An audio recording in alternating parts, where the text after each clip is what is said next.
Hey guys, welcome back to the channel. This is a story about what if Naruto was abandoned by his own family in favor of his siblings whom are Jinchurikis and children of the prophecy equals part 1. Before I start, please do support for more amazing content and comments for part 2. Do consider to subscribe my channel and share my video to your friends and check out the description as well. Let's start the video. The night of October 10th will be forever remembered as the greatest tragedy by the villagers of Konoha.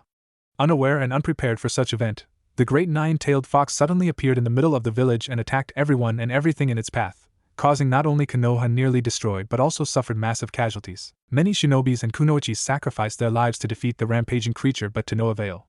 Even the third Hokage too unable to defeat the tailed beast. Huff huff, damn it.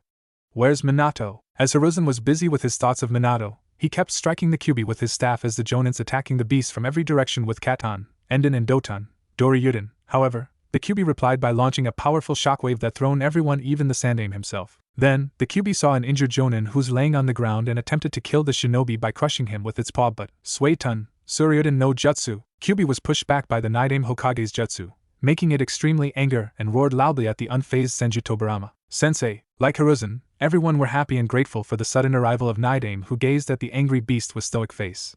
He then released a sigh and looked at Sandaime with a serious face that made the retired Kage to shiver in his fear. Saru, why the hell is Kyuubi here and where's Minato? Tobirama's question was finally answered when Gamabunta appeared from sky and landed on Kyuubi's head, pinning the beast to the ground with Minato on top of Gamabunta's head.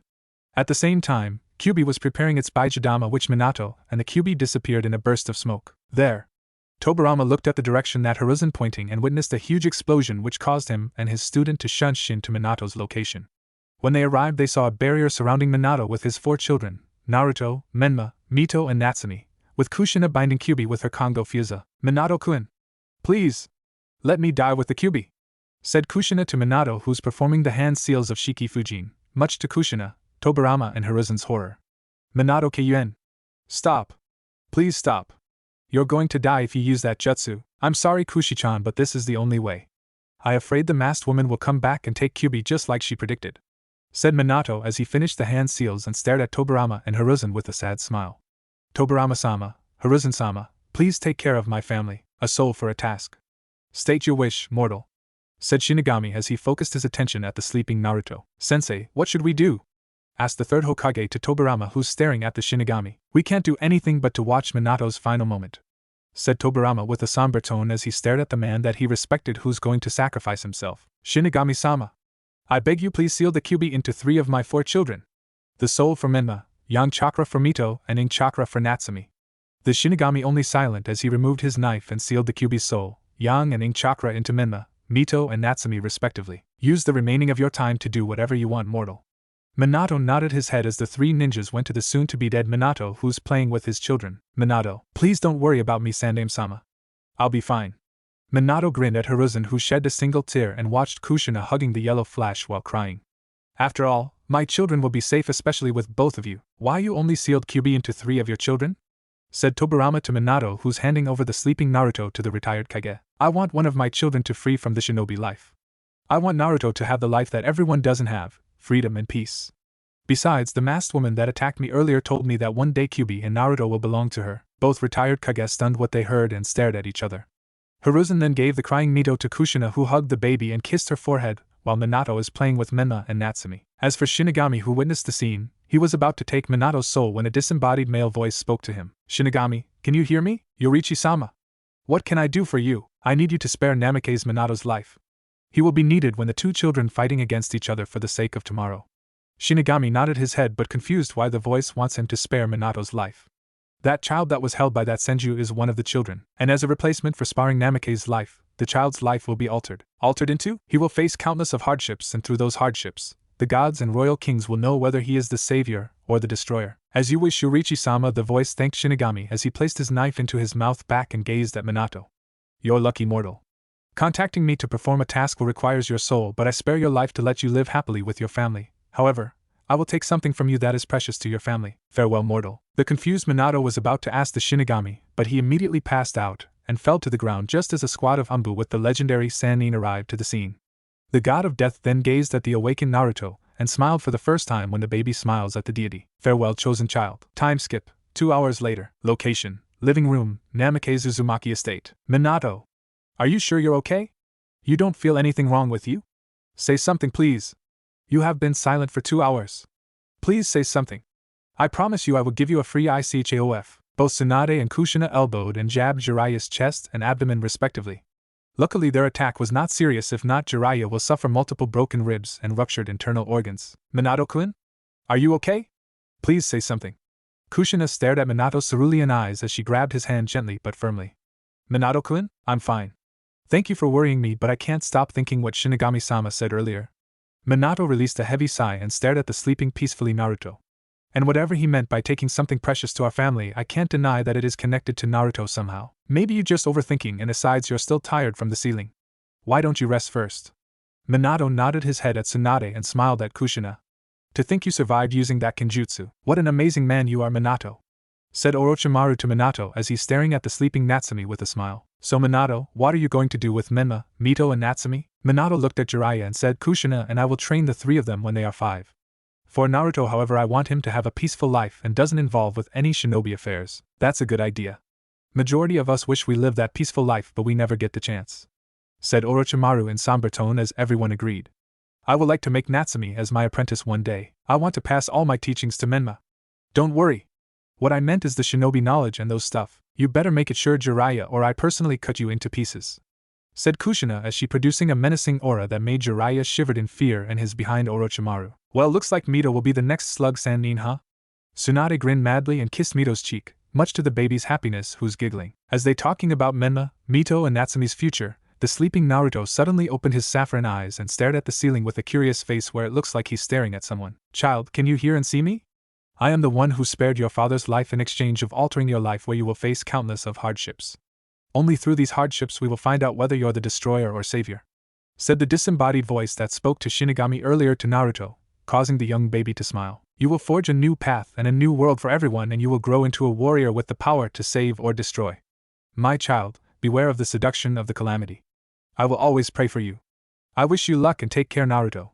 We will meet one day. 7 years later, in the training ground of Namikaze Uzumaki Estate, 5 individuals could be seen playing with each other happily. The first individual is no other than Namikaze Minato, who's chasing the second individual, a 7-year-old boy with spiky red hair and violet eyes, Namikaze Uzumaki Menma, the second children of both Yellow Flash and Red Hot-Blooded Habanero. When Minato caught his second son, both Menma and Minato laughed loudly. The third individual is Namikaze Uzumaki Kushina, with 2 individuals playing her long soft red hair, much to her happiness. The remaining 2 individuals are Namikaze Uzumaki Mito, a replicate of Kushina but with cerulean eyes, and Namikaze Uzumaki Natsumi, a girl with long yellow hair with 2 pigtails and violet eyes. It looks like they are a perfect family, which will be true if not for a pair of saffron eyes gazing at them with sadness. The short, spiky yellow-haired child who's watching them from his room at 2nd floor of the Hokage's house is no other than Namikaze Uzumaki Naruto, the eldest children of Minato and Kushina. He looks an exactly replica of Minato if not for the hairstyle and whiskers on his cheek. Now, why will Naruto staying at his room and didn't join his family? Well, the answer was easy. They forget him, or to be precise, they neglecting him. It's been 2 years since they neglecting Naruto due to the prophecy by his godparents on their birthday. Thanks to the ancient prophecy, there's a rift between Naruto and his family. Surely either Minato or Kushina can send a clone to Naruto teach him the basic, but every time he asks, they will tell Naruto that he will learn in the academy. Yeah, right. He will learn in the academy. Naruto shook his negative thoughts about his family and decided to go to the nearby park to clear his mind. Location: Konoha's Park. Senju Tobirama is having a good day as he enjoying the calm and peaceful moment at the Konoha's Park. He watched several clansmen smiling at him, and even several kids bowing before him, and wished him happiness. The retired Kage smiled as he remembered about his late elder brother. This is what the village that Hashirama built for the future generations. If not because of him, the world still plunged into chaos, and many innocent children died in vain, fighting for the survival of the next day. He remembered about the death of Hashirama, which saddened him greatly as the first Hokage unable to enjoy the peaceful moment beside him. Tobirama then suddenly saw a child leaning against the tree and facing the lake. Curiously, the Kage went to the child and immediately realized it is the eldest child of the 4th Hokage. The child quickly turned around and stared at Tobirama with curious face. "How can I help you, sir?" asked Naruto politely as he gave some space to let Tobirama sit beside him, earning a mentally praise from the second Hokage as he sat beside him. "Child, why are you sitting here alone?" "Oh, it is because I want to clear my mind, and this place makes me feel peaceful and happy for some unknown reason. Somehow this tree is the reason why I feel peaceful, happy and relaxed, and it's like this tree is living," said Naruto with a smile as he enjoyed staring at the sky that made him amazed. Such an amazing kid to mask his emotion perfectly. thought Tobirama before he stared at the tree that he's leaning against. He smiled as he remembered this is tree that Hashirama created via Mokutan, and he will always visit this tree and lean against it, staring at the sky or the lake to clear his mind. Then, Tobirama just noticed something. You could sense me? Yeah, when you're coming at me, I can feel your chakra, but if I concentrate more, not only I can feel your chakra but also sense your emotions and listen to your footsteps. Tobirama was completely stunned and amazed at Naruto. He then wondered why he didn't spend time with his family like other children. Naruto, why you didn't spend time with your family? Surely your family can help you, especially your father. Naruto only looked Tobirama with a curious face and said, I don't want to be rude, sir, but how do you know my name? Tobirama chuckled at Naruto's reaction and replied, Your father is my successor and one of your godparents is my grandniece. Wait, your second Hokage. Forgive me for my rudeness. Instead of glare or harsh scold from Tobirama, Naruto received a soft chuckle and a smile from the brother of God of Shinobi. He was confused at why Tobirama laughing and tilted his head. It's okay, Naruto, but I want to know why you didn't clear your mind with your parents. Bonding with them is the most best way to clear your mind, but instead you choose to sit here. Well, my parents busy training my siblings because they are Jinchurikis, and they need to control the Kyuubi, if not one of them might lose control and attack me. So I don't want to interrupt their bonding session, although it's kinda hurt my feelings because they seems to forget about my existence. Some more. I overheard that my father and my mother wish me not to be a shinobi, which angers me because I want to be a shinobi to protect the village like the Hokage before. Tobirama only stared at Naruto with a stoic face, but inside he's so angry and can't believe that Minato and Kushina can't even spare time with the poor child. But he calmed himself down and smiled when Naruto desired to be a shinobi to protect the village like his late elder brother, him and his student. But it's fine. I am strong and I don't mind if they spend most of their time with my siblings. After all, I'm the eldest and I can take care of myself. Say, Naruto, what if I train you? So that you won't fall behind. After all, you're the eldest and need to take care of your family. Besides, I won't take no as your answer. Naruto stared at Tobirama with teary eyes and furiously nodded his head, much to Tobirama's amusement as he ruffled his blonde hair. Ever since their first meet at the Konoha's park, Naruto always went to Tobirama's house to train in the art of shinobi. The first day of his training was funny, where Naruto woke up at 6 a.m. and waited Tobirama at the Konoha's park for an hour, which made the retired Kage impressed with his dedication. Tobirama will train him about the leaf balance exercise, tree walking and even the water walking, which Naruto mastered all of it less than a month, making Tobirama shocked and amazed. It didn't take too long for Tobirama to realize that Naruto is a prodigy. Not only that, but he possesses unique eyes that capable of predicting enemies' movement as well as allowing him to see the muscles, blood flow, and joint movement of his opponents, which Tobirama dubbed as See-Through World. Then, Tobirama will teach him about Shuriken Jutsu, which one of Naruto's favorite subject. With his guide, Naruto even create a new jutsu, Kunai Kage Bunshin no Jutsu, Shadow Clone Kunai Jutsu. After that, the second Hokage will teach him Senju Fist's Kata. A year later, after mastering the Shuriken Jutsu and the Senju Fist's Kata, Naruto tested his affinity, and found out his possesses all affinities, and what's make more awesome is that they are unique, which Tobirama admitted that he never seen someone with strong affinity for a long time. The chakra paper split into 5 pieces. The first piece is the fire affinity. Instead of ignite and turn into ashes, Naruto's fire affinity caused the paper to become a flaming ball that exploded and released a rain of hornet-like fireballs. The second piece is the lightning affinity. Instead of the paper piece wrinkle, it caused the paper to release a burst of orange lightning. The third piece is the water affinity. The paper immediately soaked, but not only that, several dried leaves on the ground floated itself and soaked too. The fourth piece is the wind affinity. The wind itself violently cut the piece until there's no more a single tiny piece of that paper. The last piece is the earth affinity. The piece of paper immediately became brown and dropped to the ground, but most shockingly is that the impact of the tiny paper caused the ground to crack slightly. When Tobirama saw what happened before him, he immediately remembered about the ancient prophecy that his parents told him and his siblings before. Even Sara's personal monkey said the same thing. Born from the pure king and corrupted queen, 2 children will fight each other for the sake of tomorrow. One with the power to save while another one with the power to destroy. They will face countless of hardships that will decide their future as the savior or the destroyer. That's what Tobirama's parents always told him. Then Naidame immediately knew that Naruto is one of the children, but which will be? Is he the savior or the destroyer? From that day onward, Tobirama trained Naruto in his water and lightning affinity, while fire affinity will be taught by Uchiha Shisui. For wind and earth, Naruto will study himself at the library or Hiruzen guided him. He also taught Naruto the Kenjutsu, which Naruto loves it, and mastered everything Tobirama taught. Perhaps, Naruto can wield the Raijin no Ken if he desire, but the Kage will see about that. As for relationship, Naruto's relationship with his parents getting worsened to the point he usually eat dinner at Tobirama's house or Mikoto's house. The latter he met after Shisui introduced him to Itachi and Mikoto. Like Tobirama, both Itachi and Mikoto angry for what Minato and Kushina did to him. Even at the academy, no one speaks to him or befriend with him with the exception of Nara Shikamaru, Akimichi Choji and Abirame Shino. Even his siblings mocked him and told him how special they are. At the age of 9, things get worse. One night, Naruto was on his way to his home, but a drunk Chunin suddenly attacked him by destroying his right eye with a kunai.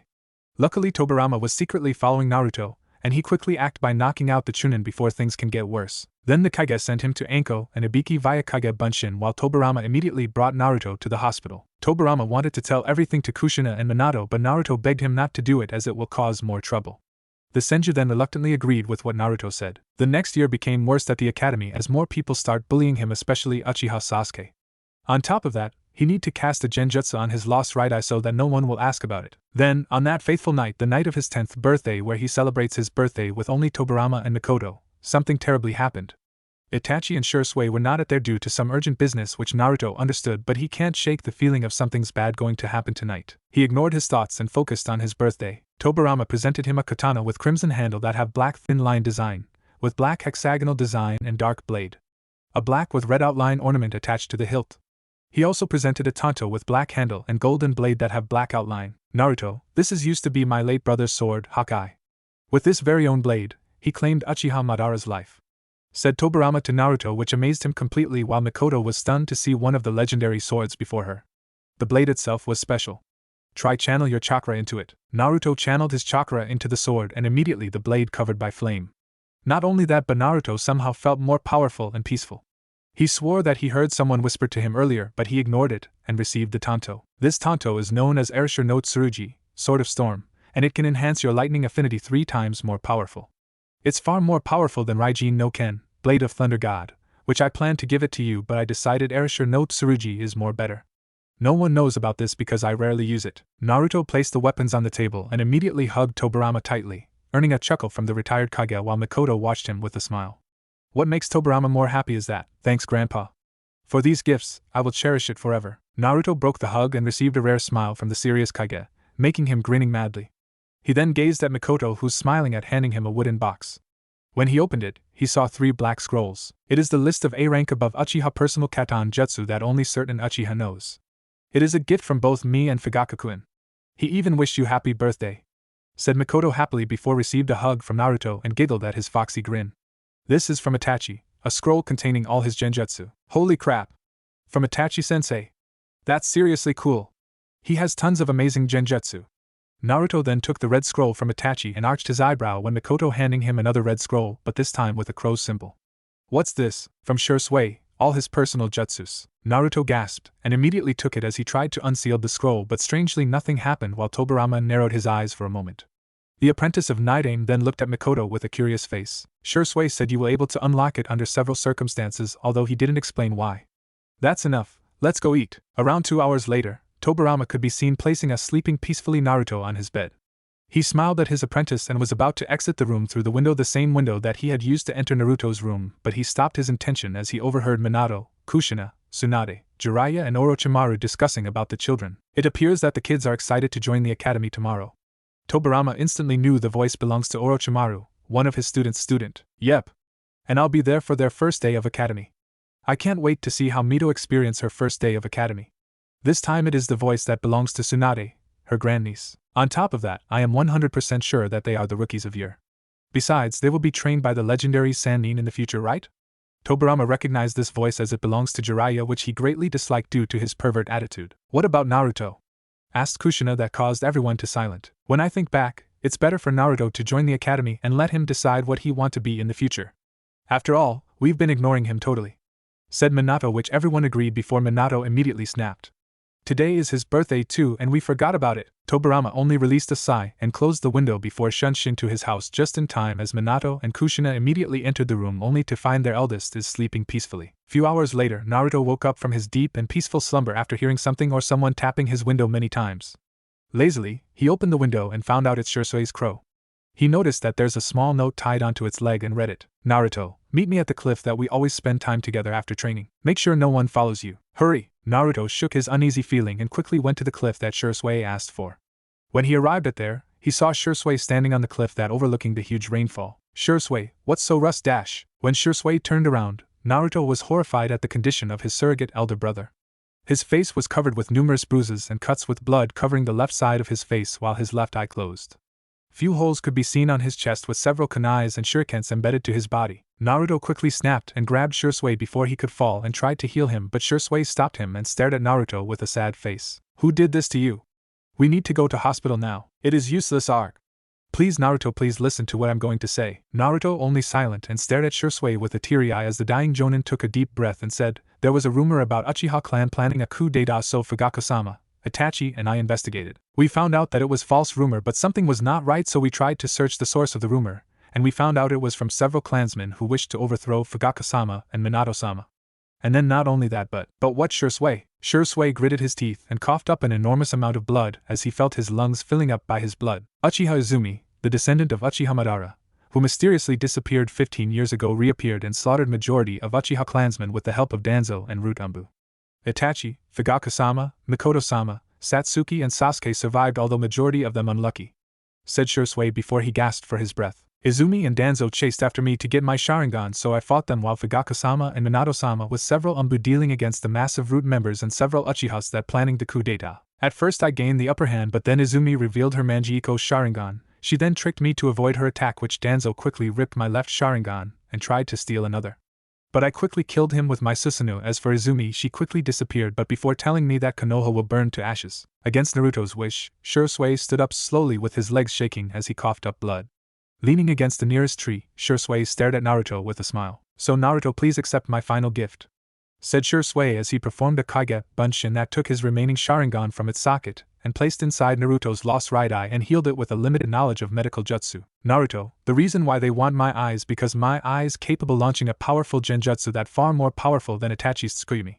If it falls to wrong hand, the whole world will thrown into chaos, so please Naruto, accept that gift, accept my Sharingan, and use it to protect Konoha. Shisui smiled at the teary Naruto and hugged him before lost the strength to stand up. As fast as Oration, Naruto laid Shisui to his laps and cried, seeing one of his family dying before him. Don't cry Naruto, death is a natural part of life, remember Naruto, I am always proud of you. With that, Uchiha Shisui died peacefully with a smile on his face. If he's still alive by now, he will see both of Naruto's eyes became Sharingan that fully matured and spinning furiously before transformed into Mangekyo Sharingan.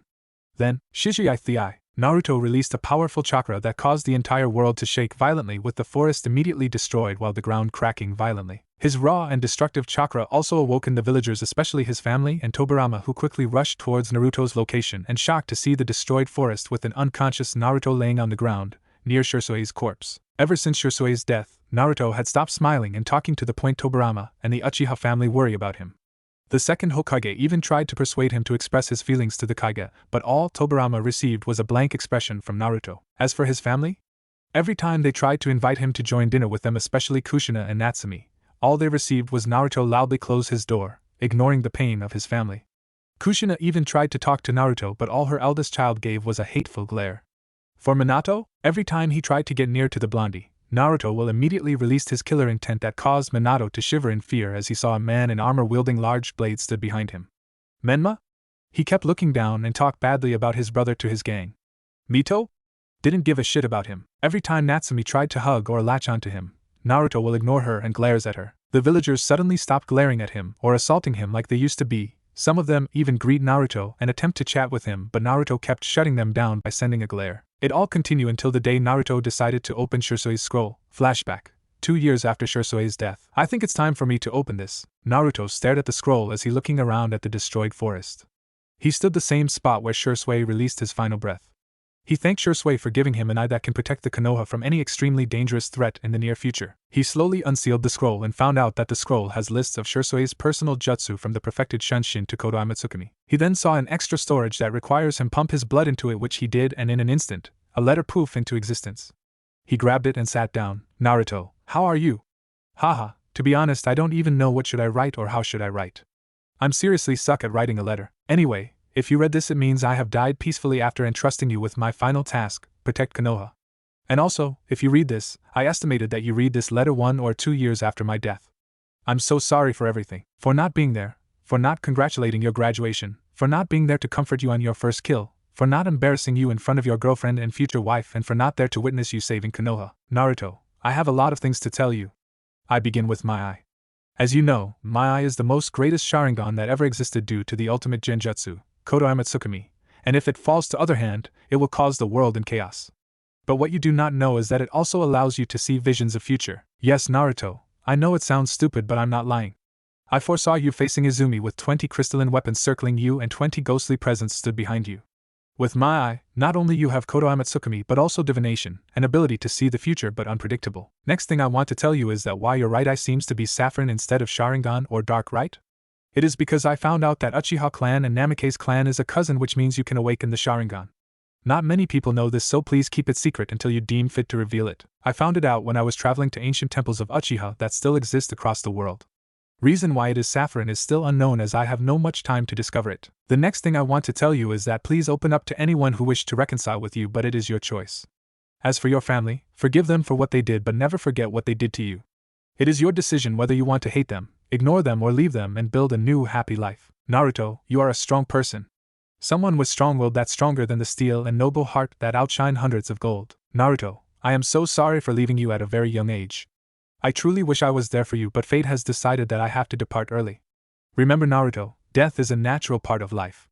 I'll be always watching you from the heaven. Take care and good luck, Naruto, for the hardships that you will face in the future. P.S. I'm sorry for the writing style. It sucks, but hey, my genjutsu is 10 times more better than you. Naruto cried after finished reading the letter and hugged it tightly. He read the last part with a smile and wiped away the tears before went to his home. After that, those who greet him, Naruto will greet back. Those who smiles at him, Naruto nods his head. He stopped calling his parents mom or dad or whatever. He referred to them as Minato-sama or Hokage-sama and Kushina-sama, much to their sadness. Right now, Naruto is standing before Irika, preparing to graduate from the academy. Alright, Naruto, show me Henge, Bunshin and Kawarimi, said Irika happily to the blank expression Naruto, who nodded his head and transformed into a perfect replica of Tobirama, making Irika shocked and proud.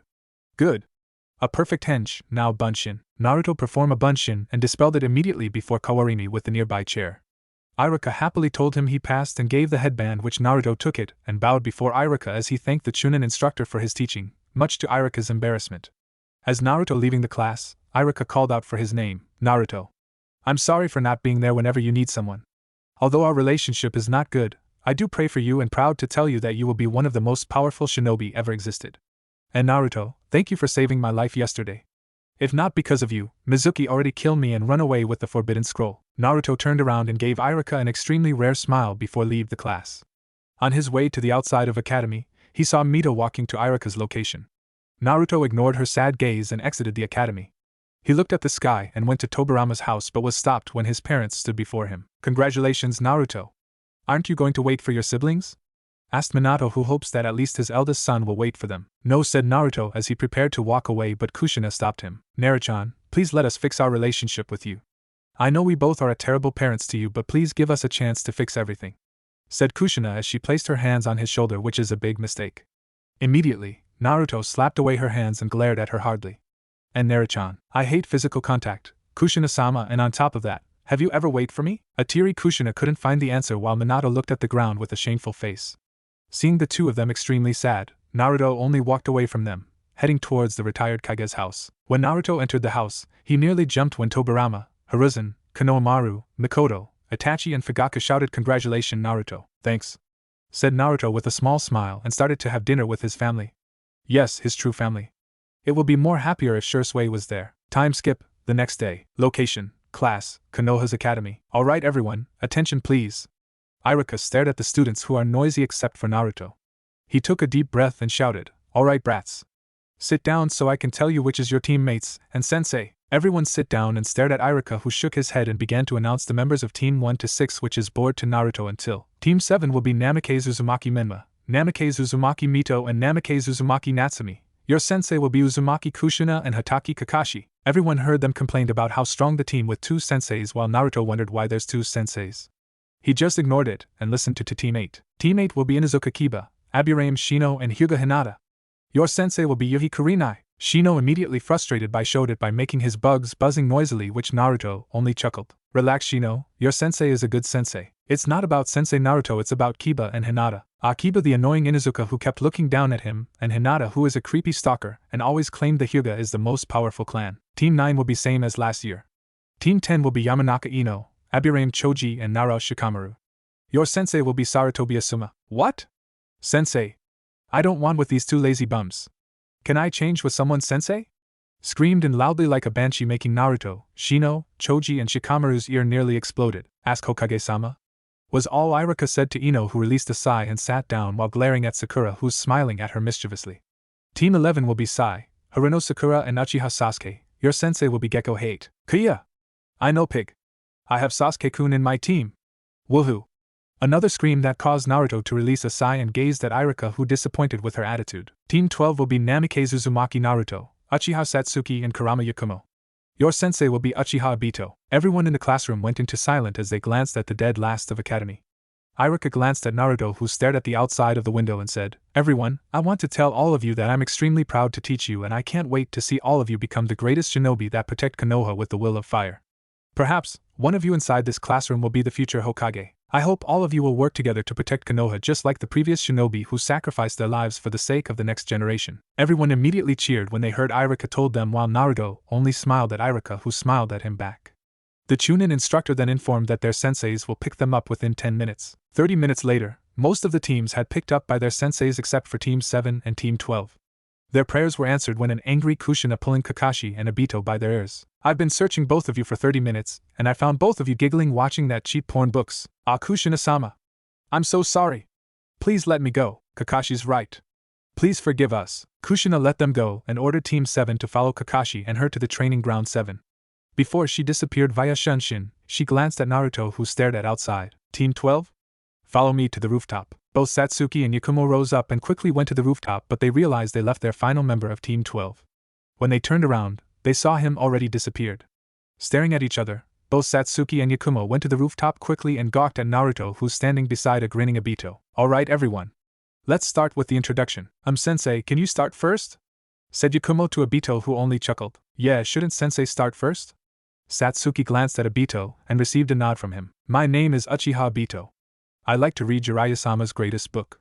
I dislike those who abandon comrades, rapists, people who look down at us, and people who love to compare. My hobby is training with Kakashi and Guy and spending time at Konoha's graveyard.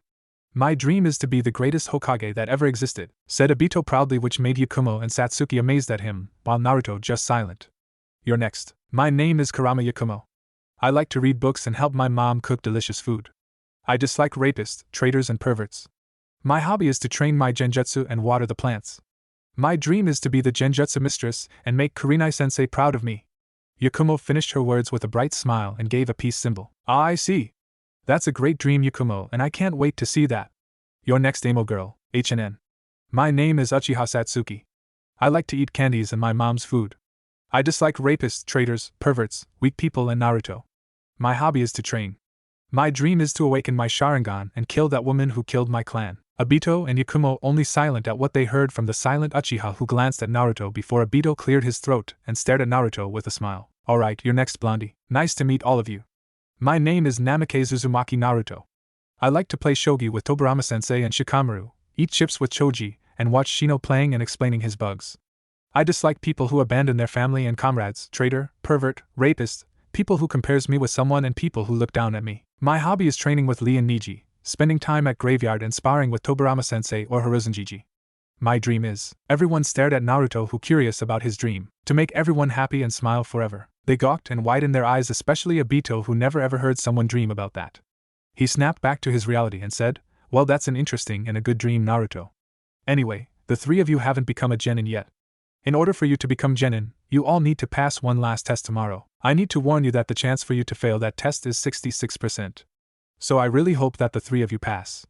Well then, meet me at Training Ground 12 tomorrow at 8 a.m. and please do not eat or else you will vomit while having the test. Goodbye. Obito disappeared via his kamui after waving at his students. The three graduated academy students looked at each other and went to their separate direction until Satsuki. Naruto.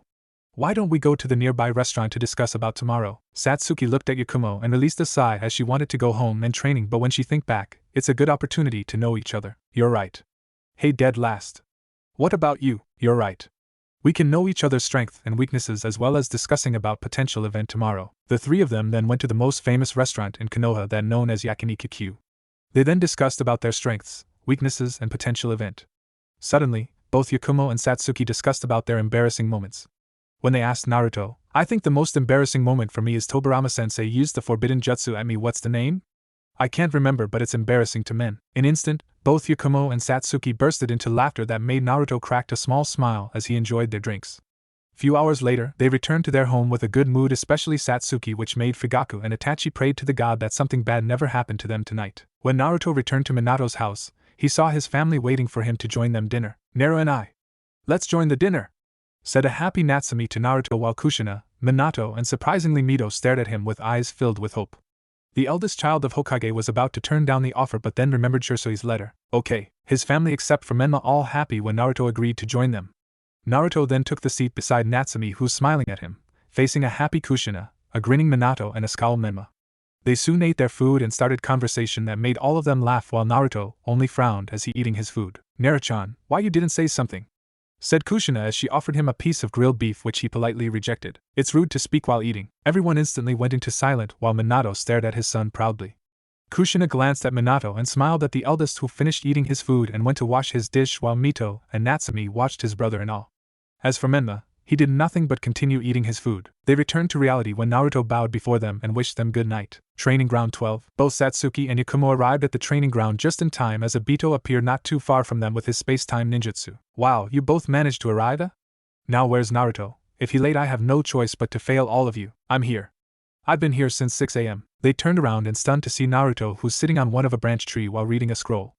He sealed his scroll and put inside his pouch before jumped to the ground and glanced at the grinning Obito. Naruto wears a sleeveless black turtleneck shirt with matching umbu pants and a pair of sandals. His entire arms were covered by bandages with a blue armband that has Senju Clan's crest. A pouch attached to his right hip with storage on his left thigh. Unlike the three members of Team 12, Naruto wears his forehead protector around his right bicep. Satsuki wears a black short-sleeved shirt with high collar, matching shorts with a pair of dark blue shinobi sandals.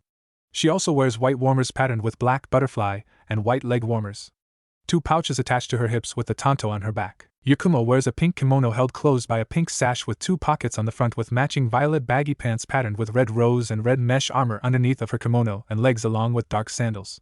Like both Naruto and Satsuki, she has a pouch attached to her hip. Obito wears a flak jacket over a long-sleeve shirt that he rolled up to his elbows with dark blue pants and a pair of shinobi sandals. Dark silver arm guards with black outline, black bandages wrapping his calves and a red armband with Uchiha Clan's crest on his right bicep.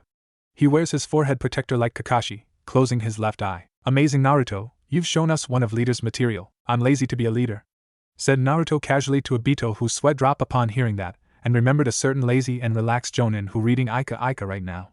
Can we start the test? Obito jumped away from his students and revealed to them 2 bells that he wore as a bracelet. The students who saw the belts immediately titled their head in confusion, which earned a soft laugh from Obito. The test is easy, just take these bells from me. But why 2? Simple, one of you will return back to academy. Well then, let's begin. The 3 soon-to-be Obito's students quickly disappeared into the forest behind them and started to think the strategy. Both Satsuki and Yakumo are having difficulty to think a best strategy to take the bell, while Naruto released a sigh after he knew something. It's about teamwork because there's no way a genin could beat Jonin. Whatever, I'd better watch Satsuki-san and Yakumo-san attack Obito-sensei first. Seconds later, Satsuki quickly charged at Obito and threw several shurikens at him, which the Jonin easily deflected with a kunai. The man with heavily scarred right face watched Satsuki performing hand seals that made him grinned. Katon, Gokakyu no Jutsu. Satsuki expelled a large blazing orb at Obito, who quickly performed hand seals that made Naruto instantly knew what technique he going to use. Suetun, Suijahenki. Naruto and Yakumo watched Obito spat a stream of water from his mouth at the ground, which circled around him and rose upward as a wall that protected him from the blazing orb. Satsuki-chan, I'm truly impressed with your jutsu. It's 3 times more powerful than a normal Uchiha, and twice more better than mine when I was genin. Congratulations. Satsuki blushed when she heard that, and immediately regained her composure after the steam that caused by her jutsu colliding Obito's jutsu disappeared. She then took the fighting stance of Uchiha Interceptor Fist, and engaged the elder Uchiha in combat. Satsuki delivered a roundhouse kick at Obito, who grabbed her ankle and threw her away before noticed that Yakumo charging at him. Suetun, Tepidama, Katon, Karyu Enden. Satsuki quickly recovered and threw another barrage of shurikens at Obito, who deflected all of it and jumped away when Yakumo tried to take his bells. Satsuki, I know that we're not really in a good terms, but let's work together to take the bells. What about the dead last? Asked Satsuki, which only made Yakumo frown. Let's just leave the dead last. Who needs him anyway? Satsuki smirked and together with Yakumo rushed towards Obito, who's looking for Naruto. He only released a sigh and deflected another barrage of shurikens before forced to dodge a water shuriken technique that caused by Yakumo. Satsuki then tried to attack Obito with a fast jab, but Obito grabbed her wrist tightly and threw her away before kicked away Yakumo. Before two of them could fall to the ground or recover, Naruto quickly saved them and brought them to the nearby tree. "What the hell are you doing dead last? Can't you see that we're the one who gonna pass this test?" screamed Satsuki in frustration to Naruto, who only silent as he stared at Obito. "Yeah. Dead last, like you should just stay away from this test." Yakumo glared hardly at Naruto, who took out a kunai from his pouch and said, "You both are the dead last. I'm surprised that both of you didn't figure out the true meaning of the test." Both Yakumo and Satsuki looked at each other with a confused face and stared back at Naruto. "The true meaning of this test is teamwork. The bell test is just a ruse to test whether we can work as team or not. Tell me, have you ever seen a team that consisted of 1 jonin and 2 genin?" Naruto received no reply from the 2 kunoichis that looked down in shame. He then continued, "I will distract Obito-sensei. Both you grab the bells when get the chance." Naruto charged towards Obito with pure speed that made everyone, especially the elder Uchiha, to gawk. Obito calmed himself down and watched Naruto through the kunai. Kage Bunshin Kunai no Jutsu. A single kunai became hundreds of kunais that made Obito widen his eyes and responded by channeling his chakra to his feet and jumped to avoid the projectiles. He then landed on the ground and avoided Naruto's punches and kicks with ease. "That's a new jutsu. I've never seen that jutsu before." "Yeah, because I created it," said Naruto to Obito, who smirked and avoided a spinning kick from the Namikaze. Naruto then covered his entire arm with Raitan and delivered a fast jab at Obito's face, only for his attack phased through the elder Uchiha's face.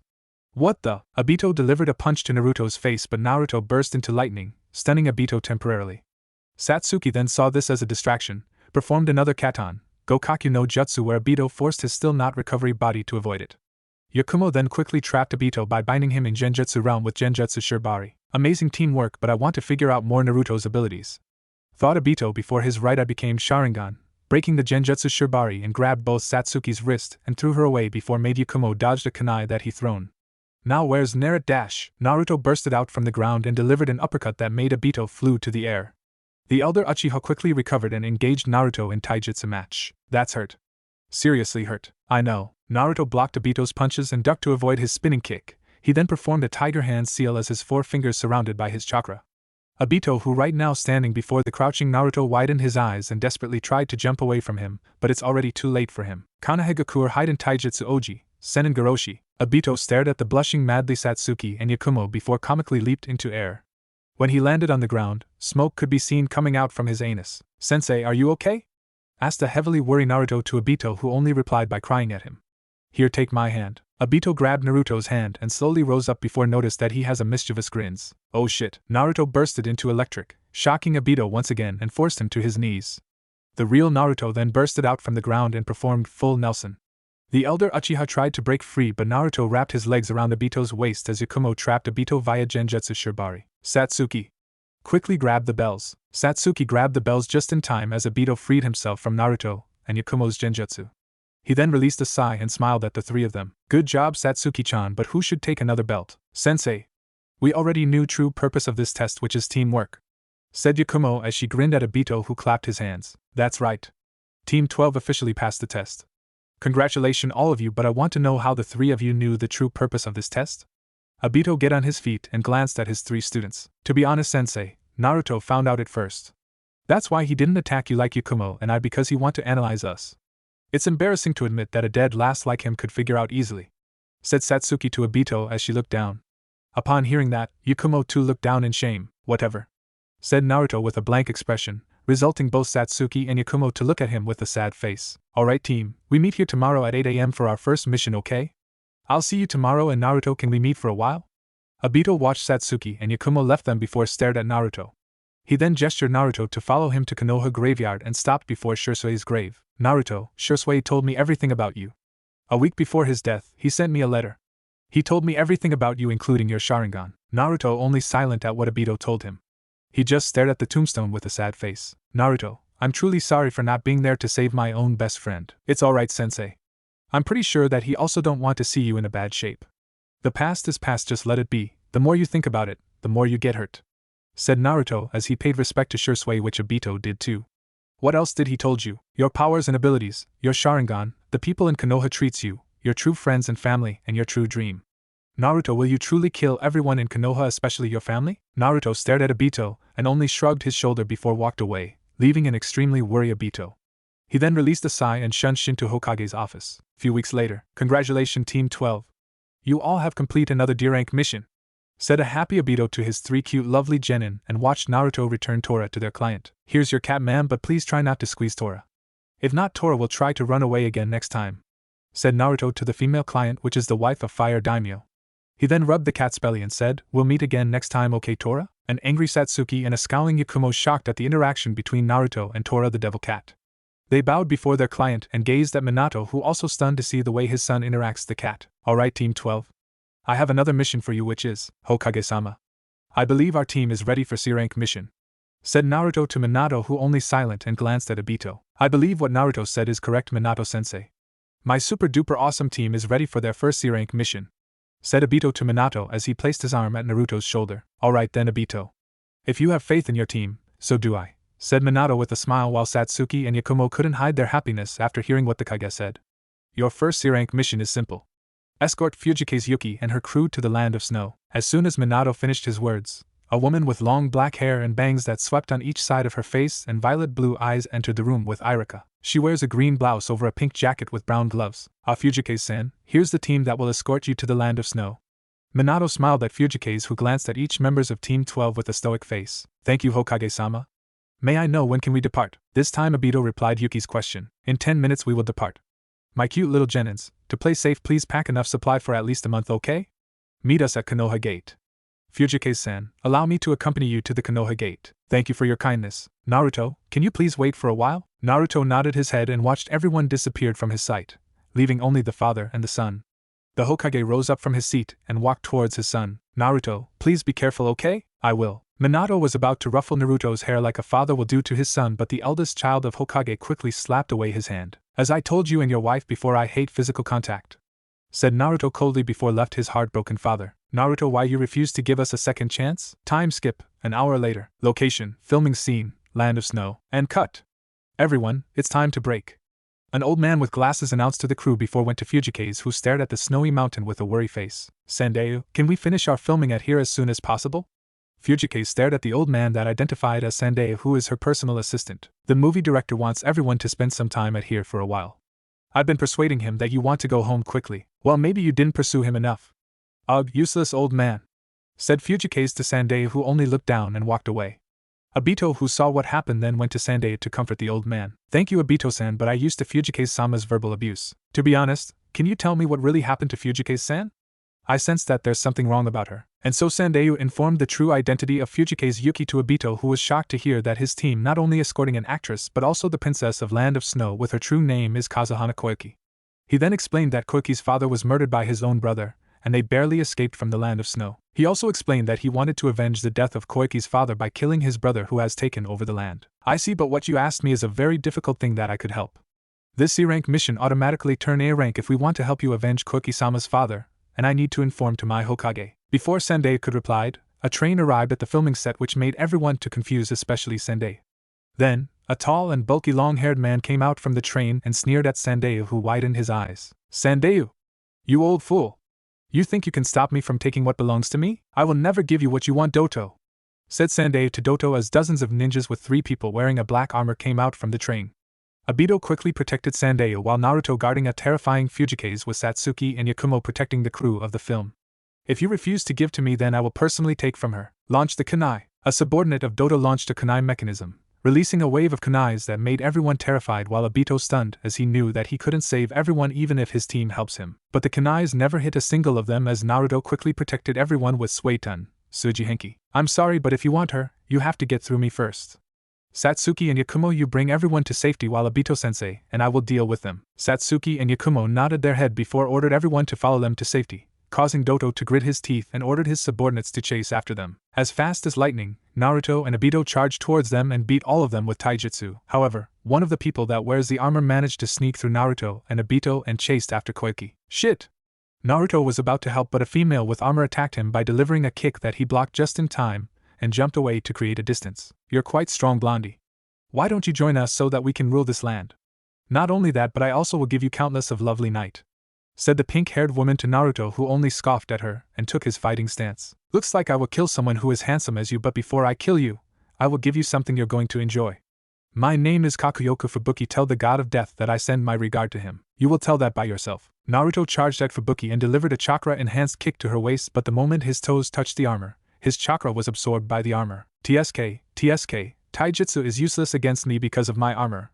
Not only that, but it also absorbed the chakra, meaning, ninjutsu and genjutsu are also useless against me, said Fubuki with a smirk to Naruto as she charged at him.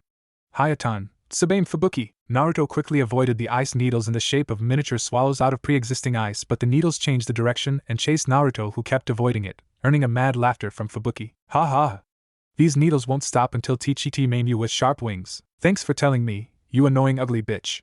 Naruto extended his right hand with his left hand grabbing his wrist and shouted, Right-un, Sabaki. Lightning style, judgment. Naruto released a burst of dark blue electric that destroyed the needles before charged at Fubuki and delivered a jumping kick to her head, connecting his foot to her skull, killing her immediately, which made Doto and the tall man that fighting Obito to shock at his ability. Naruto watched Fubuki's lifeless body fell to the ground before heard a loud snap sound from Obito. Turns out Obito killed his opponent by snapping his neck. Looks like you're going to fail, Doto, said Obito with his Sharingan glaring at the smirking mad uncle of Koiki. You're not going to get what you want because we're going to stop you. Oh, I don't think so. Hayatan, Kakuryu Bofusetsu. Doto thrusted his arm to send out a black ether-like dragon to strike both Naruto and Obito. Katon, Goka Mekyaku. Katon Bakufuranbu. The combination of a sea of flame and a spiral blazing stream caused the dragon to melt immediately, with the landscape devastated by both jutsu, making Naruto to frown while Obito rubbed the back of his head sheepishly. When the fire went down, Doto is disappeared. I don't think he die. Let's regroup with Satsuki and Yakumo, said Obito to Naruto before noticed that his student frowned at the devastated landscape. You alright, Naruto? I felt bad for melting and destroying this area. Whatever, let's regroup before things can get worse. Obito nodded his head and together with Naruto rushed towards Satsuki's and Yakumo's location. When they arrived at the area, they saw several crew members were injured, with Yakumo healing Satsuki's injuries via a limited medical jutsu and Koiki seems to be missing. Where's the princess? Naruto knelt down beside Satsuki and helped Yakumo heal the Uchiha's wounds with Iryo ninjutsu. Naruto, you know Iryo ninjutsu? Asked a shocked Yakumo to Naruto as he finished healing Satsuki's injuries. Yeah, but compared to Tsunade-sama's Iryo ninjutsu, it's like you comparing earth and heaven. Naruto get on his feet and stared at Yakumo. Where's the princess? The guy with long hair managed to capture her and fly to that fortress, said Satsuki to Naruto. Damn, that stupid bulky ugly man, took us long time to kick his ass. How did both of you defeated him? Asked a curious Obito as he noticed that there's no sign of the bulky man wearing chakra armor's corpse around the location. Oh well, we damaged his chakra armor with my Gokaki no Jutsu and Yakumo's Tepidama, Satsuki said with a smirk and high-five a happy Yakumo. And then he tried to run away by flying to the fortress, but the damaged chakra armor exploded and he was killed, sensei. Obito raised his hand. Satsuki-chan, Yakumo-chan, I'm proud of both of you. But remember, we as a shinobi will need to kill someone to protect innocent people, our friends and family, home and even yourself. Don't feel bad for killing an evil scum bastard like that guy. Obito-san, you need to help me, please. You need to save Koiki-sama, said a crying Sandei as he fell to his knees, which Obito quickly helped him get on his feet. Please. Before Obito could say something, dozens of Yukigekyo shinobi appeared and surrounded them from every direction, making the crew members of the film too afraid. Sensei, I'll go save Koiki-sama. Alright, but be careful, Naruto. Naruto nodded his head and performed 5 clones. He then turned to the direction of the fortress as his eyes filled with yellow electricity. Senko Moto. Naruto then disappeared in yellow flash, making Obito to smirk as he remembered Minato, while Satsuki and Yakumo to watch in awe. Alright, where are we just now? Yes, Obito revealed his Sharingan to the Yukigekyo shinobi and performed Katon Bakufu Ranbu. So are you a simple Kage Bunshin or Right-un Bunshin? One of the clones snickered at Obito and said, Sensei, we are Bunshin Daibakuha. Satsuki and Yakumo swore that they could see a black silhouette that took the form of Obito with a devilish grin. I have a great idea. Naruto's looked at Obito and grinned madly like a madman before stared at the Yukigekyo shinobis. As for Naruto, he's running on the railway that connected from the place where he fought Fubuki to the fortress. He arrived at the fortress and kicked the door with his enhanced chakra kick. He then heard Koiki scream and was about to flash towards the location but suffered a massive headache that made him fell to his knee. He foresaw himself standing among countless of corpses with one-eyed beasts that have 10 tails behind him and a white-haired woman with Rinna Sharingan on left eye standing beside him. I'm proud of you, Naruto-kun. Naruto snapped back to the reality and slowly calming himself down. He wondered what's the meaning of that dream and who's the woman that's standing beside him. Before he could continue asking himself, he heard Doto screamed in frustration. What? The treasure that your father kept for so many years is nothing but a heat generator? I'm going to kill you! Help! Immediately Naruto flashed towards Koiki's location and punched Doto in his face just in time before he could kill Koiki with a kunai. Are you alright, Kokiheim? And Naruto? Please save me from him. Alright, stay behind me. Ordered Naruto to Koki, who nodded her head and do what he said.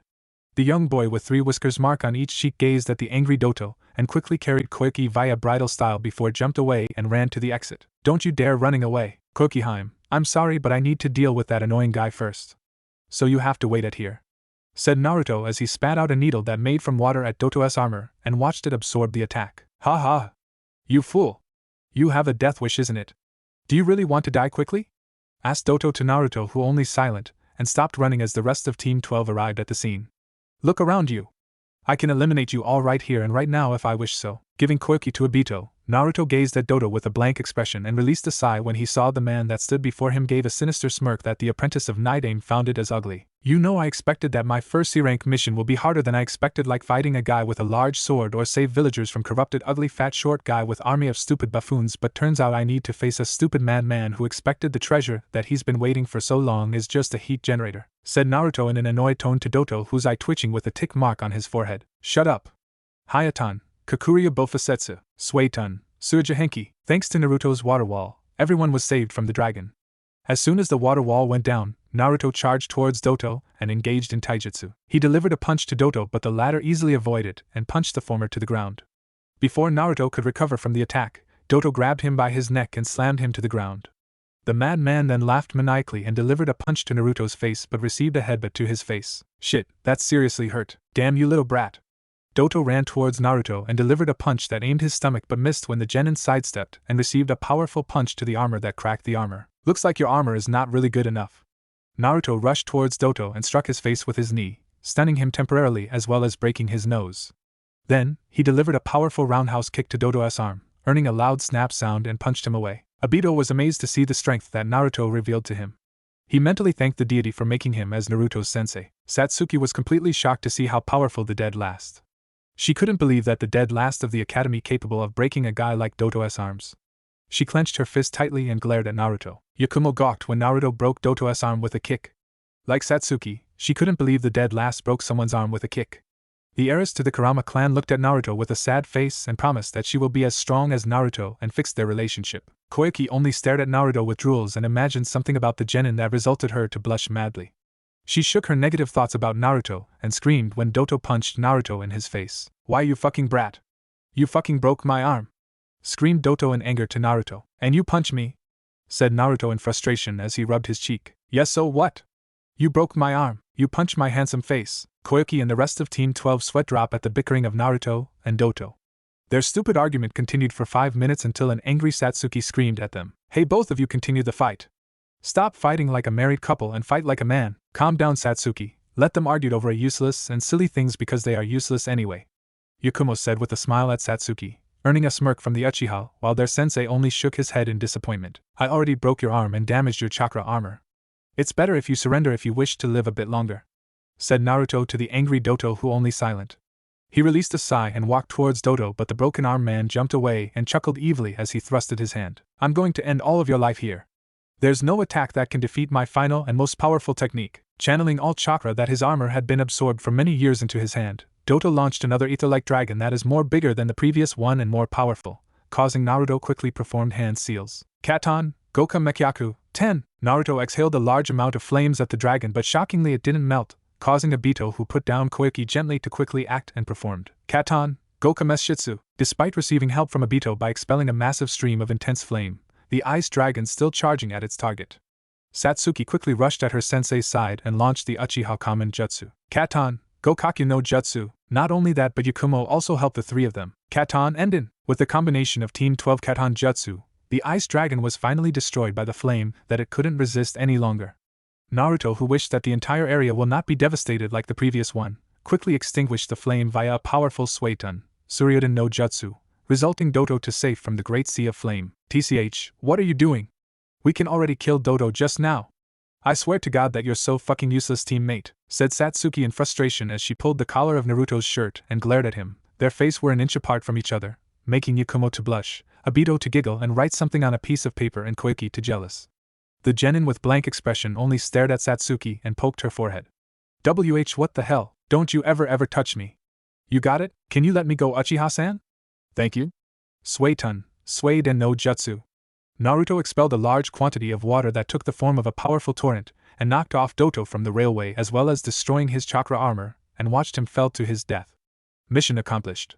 Good grief, this is seriously a bored mission. Time skip, half an hour later. I can't thank you enough for helping me claiming back my land and saving my life, said Koiki to the Team 12 as she bowed before them, which they did the same thing. She then stared at Naruto and kissed his cheek, causing the usually blank expression Genin to blush, and glared at Obito, who's giggling. Soon this land will be known as Land of Spring, and once the time has come, I will make an alliance with Konoha as a token for saving me. Ah, it's nothing, Koiki-sama. We wish you luck and we hope that we will meet again under different circumstances, said Obito to Koiki, who smiled and gave him an Ika that made him stunned, blushed madly, and screamed like a man. Cha! She signed my book. I'm going to make that stupid Kakashi to jealous after this. Somewhere unknown location. Achoo! A certain jonin with silver hair and wore masks sneezed right before he fought a man with spiky hair and wielded a large blade. Damn it, I'm pretty sure Obito is having something that I don't have. Ah, whatever, where were we just now? Right back to Obito, don't mind him, said Yakumo, and received a nod and giggle from Koiki. Take care, Koiki-sama, and if you need help, feel free to ask Konoha. Yeah, and we'll be the one to help you first, said Satsuki with a proud tone, and watched Naruto slap Obito's back to make him stop giggling or screaming. Buffoons. An hour later. Good grief, I thought that stupid people with chakra armor are difficult to defeat, but turns out, Satsuki-chan, the reason why we easily defeat them is because teamwork. The greater the teamwork is, the easier the opponent to lose. Obito gave a thumbs up to the scowling Satsuki while Yakumo agreed with what he said. The elder Uchiha then stared at Naruto, who's been silenced since they departed from Yukigekure. Naruto, thinking about your girlfriend? I don't have girlfriend, Obito-sensei. Even if I have, at least I don't scream or giggle over a pervert book that's signed by one of the actors who played the adapted film. Satsuki and Yakumo laughed wryly at the comically crying Obito, who chanting why as Naruto only shook his head. They then saw a bird circling above them, which Obito widened his eyes and let the bird landed on his shoulder. Taking the note that tied to its leg, Obito read it and cursed himself. Alright, my cute little genin, we need to head to different direction because Team 7 is in a great danger, said Obito as he stared at Naruto to see any reaction. The reaction that Naruto gave him made him shocked slightly, annoyed. Do we really need to help sensei? After all, they have two jonin that are very powerful. Not only that, but the genin are the children of Hokage and capable of taking care of themselves, said Naruto with a scowl to Obito. Damn, Minato-san, I was about to relax and play shogi with Tobirama Gigi, but Naruto, whether we hate that person or not, we need to save them because it's our duty to help our comrades and save innocent people. Didn't I tell you? Those who break the rules are scum, but those who abandon their friends are worse than scum. Naruto only looked at Obito and released a sigh. Well, what are we waiting for? Let's go. Location. Team 7 location. Kakashi dashed backward to avoid a slash from Zabuza and threw a kunai at him, which he avoided it.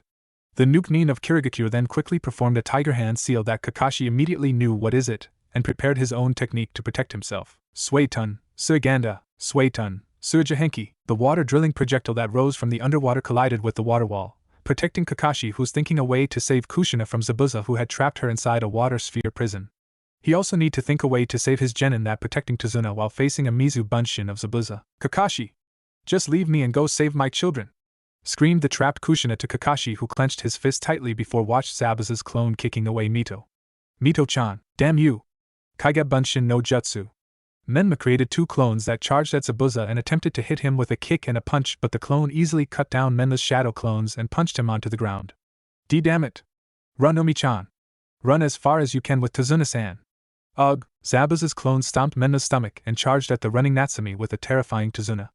The Konoha shinobi, especially Kushina, watched in horror as the Mizu Bunshin getting near Natsumi and brought down his blade. Natsumi-chan! Clang! Natsumi closed her eyes and slowly turned around to see Naruto blocking the massive blade with his Hawkeye. Satsuki and Yakumo then appeared and grabbed away Menma and Mito, while Obito appeared behind Zabuza and thrusted his kunai into the back of his head, but Zabuza quickly kawarimi, and by doing so, he let go of Kushina. I afraid if you want her, you gotta get through me first, said Naruto to the clone, who stunned to see the serious face of the genin and jumped away to create a distance. After all, the eldest must protect his siblings, right? Naruto-ni-chan. Natsumi looked at her eldest brother standing before her. Happiness could be described of her right now, but that happiness turned into sadness when Naruto slowly turned around and stared at her with eyes filled of disappointment. She flinched with tears slowly coming out from her as Naruto walked towards Zabuza's Mizu Bunshin while radiating his killer intent that caused even the Jonins to sweat, especially Kushina and Kakashi, who never expected the dead last of the academy could release a terrifying killer intent. The person that's slowly walking towards the clone of former member of Seven Swordsmen of the Mist is not a mere genin, but a merciless warrior to his enemy. You got some terrifying killer intent, Gaki. What's your name, Naruto, and may I know what's my first true opponent name? Momochi Zabuza of Kirigakyu no Kijin, Demon of the Hidden Mist. Naruto only looked at the clone with a blank expression before charged at it so fast that it appeared he disappeared from thin air. They then saw Naruto stood behind the clone as it dissolved into a burst of water. Zabuza reacted first as he nearly dropped his Kubikura Bocho. He never seen someone move that fast, especially a genin who's still fresh from academy. The Nuke Nin for the first time after many years felt excited as the genin that destroyed his clone is not just an ordinary genin. Kushina widened her eyes and absolutely shocked at her son's ability. She never expected that he could be this amazing and started to question herself. Who trained Naruto? There's no way he trained by himself until he reached the speed of low-level Kage. Kakashi too, like Kushina, absolutely shocked at Naruto's ability. Despite he not really close to Naruto as he favors more Menma, he believed Naruto is someone with mysterious yet amazing powers and ability, but he never expected that he will be that amazing, cutting down a Mizu Bunch in less than a second. Not even his genin capable of doing that. Obito could only grin at what he saw, which both Kushina and Kakashi noticed, with the red-haired woman going to ask several questions about her Naruchan from him. Menma clenched his fist tightly as he gritted his teeth. This is the reason why he hates his brother, and wished to make everyone hates him. It will always be him. No matter how many times Menma strive to be the best and attempt to do something that will make everyone shocking and amaze, it will be always Naruto who is 10 steps ahead of him. The second eldest swore that he will be more better than Naruto, and will show him his true place even if the gods blessed his elder brother. Mito only widened her eyes as she couldn't feel anything but amaze and jealous over her eldest brother. He was abandoned at the young age and has no one, yet he proved himself to everyone that he's better than any of them. Mito clenched her fist tightly and swore that she will be the same level of Naruto, and then she will fix their relationship. Natsumi, who's been crying just now, only silent at Naruto's gaze upon her. She couldn't believe that despite being trained by her father, her mother, and her Orochimaru, Naruto's still better than her. She promised herself she will be the same level or perhaps more higher than him so that he won't look at her with disappointment anymore. Satsuki gawked at the dead last of the academy.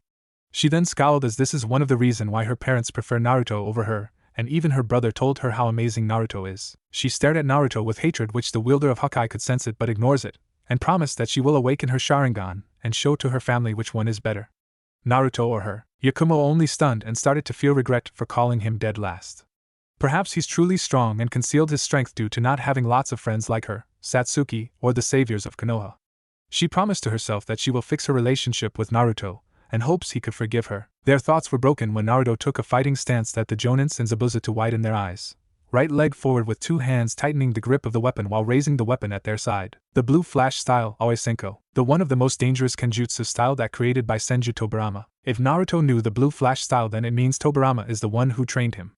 That means, Naruto is Tobirama's apprentice, the same man who rejected hundreds if not thousands of Konoha's shinobi to be trained under him. The blue flash style is considered to be one of the most dangerous because its attack consisted of quick slashes followed by parry and rapid thrust at aiming the vital points. Unlike Uzumaki's spiral whirlwind style, Rasen Senpu, that focus on only attacking, or Uchiha's eternal flame, Iron Hanu, that focus on defending and counterattack, Tobirama's blue flash style focus on attacking and avoiding within second. This is the reason he is considered to be one of the god of shinobi, as well as the reason why he survived from Kinkaku's unit decades ago. What are you waiting for, old man?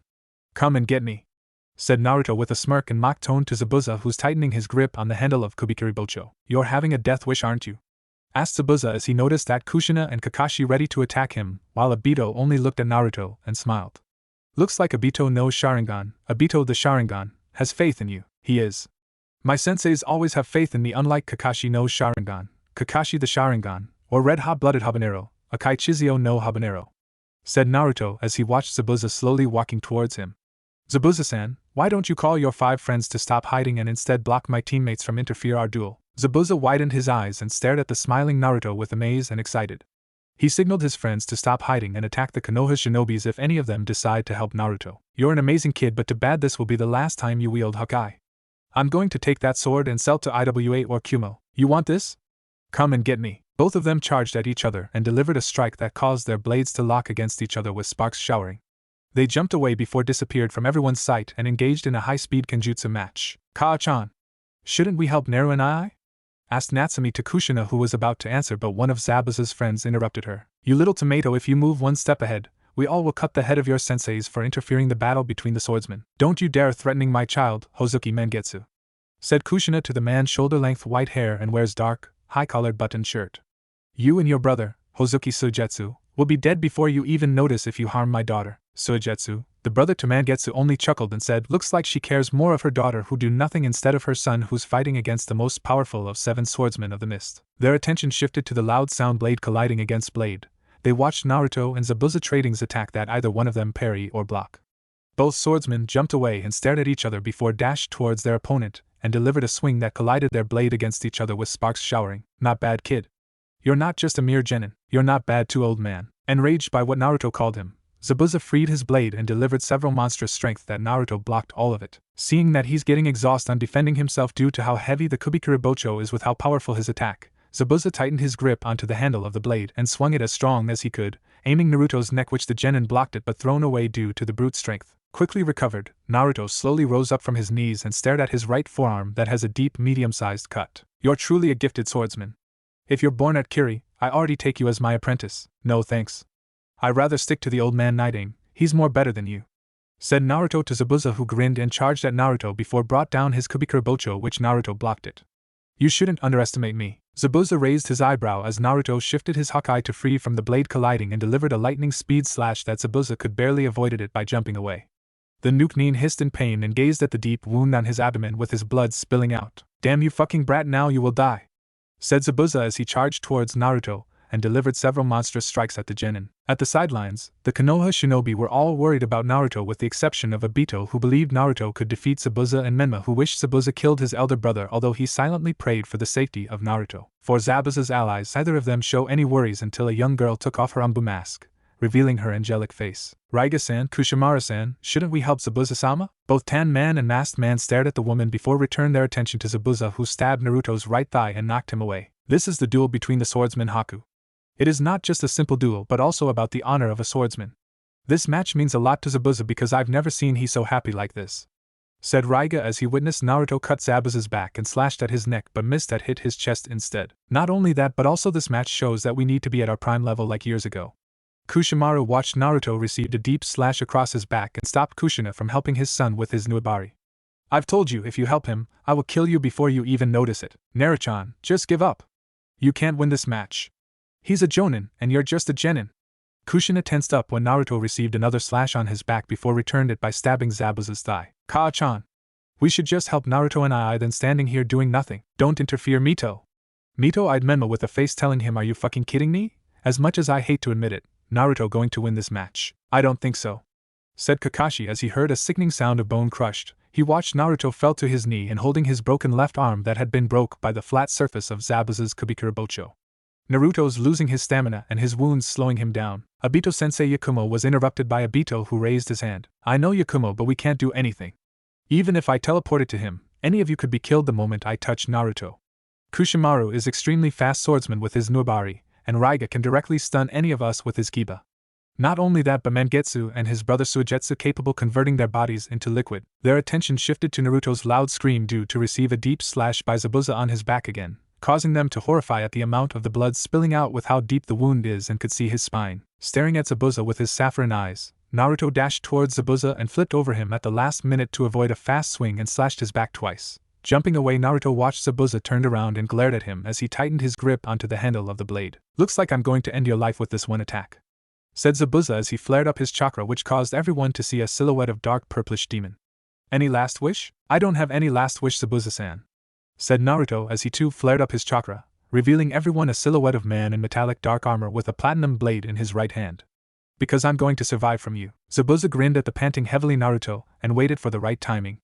They took a deep breath and charged at each other as they raised their blade. Enbu Mikazuki. Crescent Moon Dance. Oni no Ikari.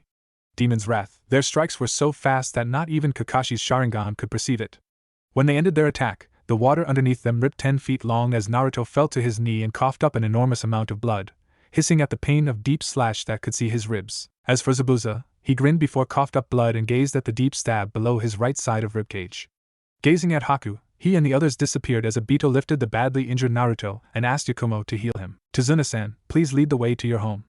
We need to move now as quickly as possible. Tazuna nodded his head at Kakashi and led the way. The worried Kushina kept gazing at the unconscious Naruto and promised to herself that she's going to fix their relationship no matter whether he like it or not. Oh Kushina, you abandoned your son for so many years and even forgot his birthday several times, and you expect he can forgive you and start a new relationship after what you and Minato did to him?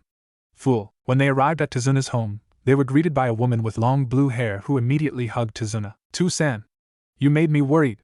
I thought you were kidnapped by some bandits because you told me you will be back at home by few hours ago. It's alright, Tsunami. I was attacked by several people that worked for Gato, and saved by these Konoha brave shinobis. Let's talk inside. One of the shinobis need medical attention. Tsunami nodded her head and allowed the Konoha shinobis entered her house before she closed and locked the door. She then gestured them to follow her to the guest rooms and informed them she's going to prepare the dinner. Alright, we have 4 rooms, 2 rooms for women and another 2 for men, okay? Said Kushina, which everyone nodded. Obito, I have something to ask you. Obito nodded his head and ordered Yakumo to follow him to his room to heal the unconscious Naruto's wounds. Kakashi only shrugged his shoulders and followed Menma to another room while the girls went to their room to rest, leaving only Kushina, who stood outside of Obito's room to watch her son, Naruto's mindscape. Naruto opened his eyes and found himself in a void. He looked around and tried to move but couldn't before saw someone stood before him with a blank face. He has long dark wavy hair that tied into ponytail with short bangs with red tips and strange flame mark at the top of his forehead. He wears a red haori over an orange kimono with black hakama and a katana carried at the waist. He also wears a pair of Hanafuda earrings. Naruto then found himself seeing everything from the perspective of the man with strange mark. Naruto realized that he's watching the man's memories with his divination. He believed that he's witnessing the person's memories, which made quite shock cause according to Shisui. Divination allows someone to receive visions from the future but unpredictable, not seeing someone's past. He casted away the thoughts and focused on the person's memory. From what he knew, the man with strange flame mark was born at the dawn of humanity. His name is Yoriichi, and known by everyone as the Founder King. He lives in the era where there's no chakra and only certain people possesses supernatural powers by the blessing of Yoriichi. From what Naruto could understand from Yoriichi's memories and the conversation he had, Yoriichi was blessed by the gods with the power of light to purge the eternal darkness from the world. Naruto only chuckled and continued witnessing Yoriichi's memories, from he summoning phantom crystalline weapons from thin air to fight against legions of demons to the battle between him and a white-haired woman with golden eyes. At Yoriichi's final strike to the mysterious woman, Naruto was ejected out of his own mindscape. Naruto slowly opened his saffron eyes and get up gently. The genin looked at his body that wrapped in bandages and looked around before noticed Obito's belongings. He walked downstairs and saw Obito reading a scroll. After finished reading the scroll, Obito kept it and noticed his student coming towards him slowly. Ah, Naruto. How do you feel? Asked Obito as Naruto sat down on the floor and yawned. How long was I out? Naruto unwrapped his bandages and smirked at the scars that he received from Zabuza and burnt the bandages with a simple katan jutsu. A week. Naruto only released a heavy sigh and looked at his body that have countless of scars. For him, this is the body of a true shinobi, unlike his siblings aka the saviors of Konoha who doesn't have any single scar. Well, he can't blame them though, because the Kyuubi will instantly heal their injuries and leave no scars. Anything interesting happened? Obito placed his fingers on his chin and snapped his finger as a light bulb suddenly appeared out of nowhere above his head. Kushina-sama tried to know about your training. So I told her. Flashback. A week ago. Obito-kun, I want to ask you several questions. Said Kushina with a stoic face to Obito. Released a sigh as he knew what she's going to ask. Who trained Naruto? Is it true that Tobirama Aji-san took him as his apprentice? Information classified. Said Obito to Kushina. What? On his mother, and how could you classify the information from his mother? Screamed Kushina to Obito as everyone came out from their room and gazed at Kushina. Mother? Tell me, Kushina-sama, since when you act like a mother to him? Have you ever acted like a mother to him during those 7 years? A period of time where you and your family abandoned him. Have you ever celebrate his birthday, let alone remember it? Have you ever comfort him when he cried because the villagers who are so stupid attack and even try to kill him because they thought he has Kyuubi's demonic soul after one of the stupid civilian councilmen spread the fake news? Have you ever comfort him when he lost his best friend and family? Have you ever been there and tell him I'm proud of you after he mastered a jutsu? Have you ever noticed his pain and loneliness? Kushina only stunned at what Obito told her. She never act like a mother to her eldest child who thirsts the love of family and proudly call herself as Naruto's mom, or my Naruchan or my son. Then she snapped. A civilian councilman spread fake news about Naruto having Kyuubi's demonic soul? How come she never know that? How come her Minato never know about it? Let me tell you something, Uzumaki-san. You're just someone who share the same blood with him. You're not his mother because he stopped considering you as his mother. Even Mikoto-san and Fugaku-sama act more like a parents to him. I'm not surprised if Satsuki hates Naruto. If you want to know so much about him, why don't you try ask Tobirama-sama? Oh wait, I forgot. He won't tell any single thing about his apprentice to you even if your husband ordered him because he hates what you and Minato-sensei did to Naruto. If that's all, then I need to take care of my student. Have a good day, Kushina-sama. Flashback end. Then she bursted into tears and every day will visit you, asking you for forgiveness for what she did to you. Surprisingly, Mito and Natsumi also did the same thing. Naruto only silent at what Obito told him and looked away, feeling annoying and disgust at their actions. For him, why will you need to give another chance to someone who hurt you before? He was busy with his thought that he didn't hear what Obito's saying to him. Hello Naruto-chan. Stop it Arabaka-sensei. What did you say just now? Obito fake cry at Naruto who only sweat drop at his sensei's childish antic. The elder Uchiha stared at Naruto with a serious face and said, Zabuza is still alive. I see. Obito arched his eyebrow at Naruto who only stared at him without any expression. You don't seem to surprise at all. Right now, only Kakashi and Kushina-sama other than both of us know that Zabuza is still alive. Something's wrong? I see there's nothing wrong. I think I'm going to train for a while. I'll be right back before dinner, please excuse me. And so, Naruto left Tazuna's house and went to the deeper part of the forest, ignoring Natsumi who's shouting at him to join her training session. Time skip, dinner later, everyone. Zabuza is still alive. What? Kushina glared at Menma who not only screamed but also slammed the table, nearly causing everyone's food to fly away. The second eldest of Minato and Kushina rubbed the back of his head sheepishly, and said sorry to Tsunami who only chuckled. Kushina-sensei, but how's that possible? We saw he sustained serious injuries. Yakumo said to Kushina who was about to answer the question but Naruto beat her up. Appearance can deceive your eyes. I sustained injuries that more worse than him yet I alive and besides the injuries that I inflict on him won't cause his death. Said Naruto as he finished his food and noticed that everyone looked at him like he's a ghost. What? Oh, nothing at all. Just what you said earlier, appearance can deceive your eyes. Who taught you that? Asked Kushina to Naruto, hoping that she will know some information about him. Mind your own business. Replied Naruto coldly that made everyone flinch especially Kushina. Let's focus on the main mission. When will Zabuza come back? 2 weeks. He'll be back in 2 weeks with his friends to assault us. Kakashi spoke to everyone. Kakashi was about to continue when suddenly Tsunami's only child, Tazuna, slammed his fist to the table. Why all of you bother to try? You guys just waste your time and lives to stop Gato. There's no way any of you can kill him and his men. Only strong will live while the weak will only end up suffering and die. Inari screamed at the Konoha shinobis with the gaze filled with hatred. Don't worry Inari. I'm going to free your country and make sure you live happily, Databeo. Shouted Menma as he gave thumbs up at Inari. Fool! You're stupid to think if you can end Gato's life. You guys, are you done, brat? Asked Naruto to Inari who clenched his fist tightly and glared angrily at the blank expression Jinin. What did you just call me, stupid brat? Why we even bother to try? Are you an idiot or a coward or both? Naruto said in cold tone with his icy gaze made Inari flinched and shivered in fear. We risk our life and leave our family behind to save innocent people like you and you called us fool? You should have grateful instead of stuck your stupid coward attitude up your ass and screamed at us, telling it's useless to stop Gato and his men. It's hopeless. My hero Kaiza he was murdered by Gato even though he promised me to free the country from Gato and his men. Screamed back Inari who's crying, and by calling people who tried to save your ass stupid, it means not only you disrespect our help but also disrespect Kaiza's promise and dream. Naruto replied back angrily to Inari who flinched again and fell on his butt. You should be lucky to have a family that cares about you. You have a mother who didn't abandon you, you weren't beaten and glared for your whole life.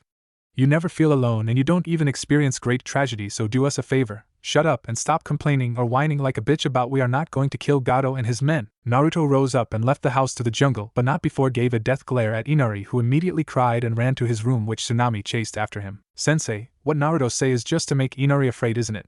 He never experienced those what he said before right? Asked Yakumo to Obito. Not noticing the Namikaze Uzumaki family looked down in shame with the exception of Menma who continued eating his food although wondered has he elder brother experienced those what he said earlier. It's not my place to say it but I will tell you that he never has a happy childhood. He stopped showing his emotion after he lost his only true friend. He already used up his tears to the point when he mentally hurt, he didn't give any shit nor express any feeling about it. Everyone gazed at Obito, wanting to know who is Naruto's only true friend. I'm not going to tell you who is Naruto's true friend. It's not my place to say.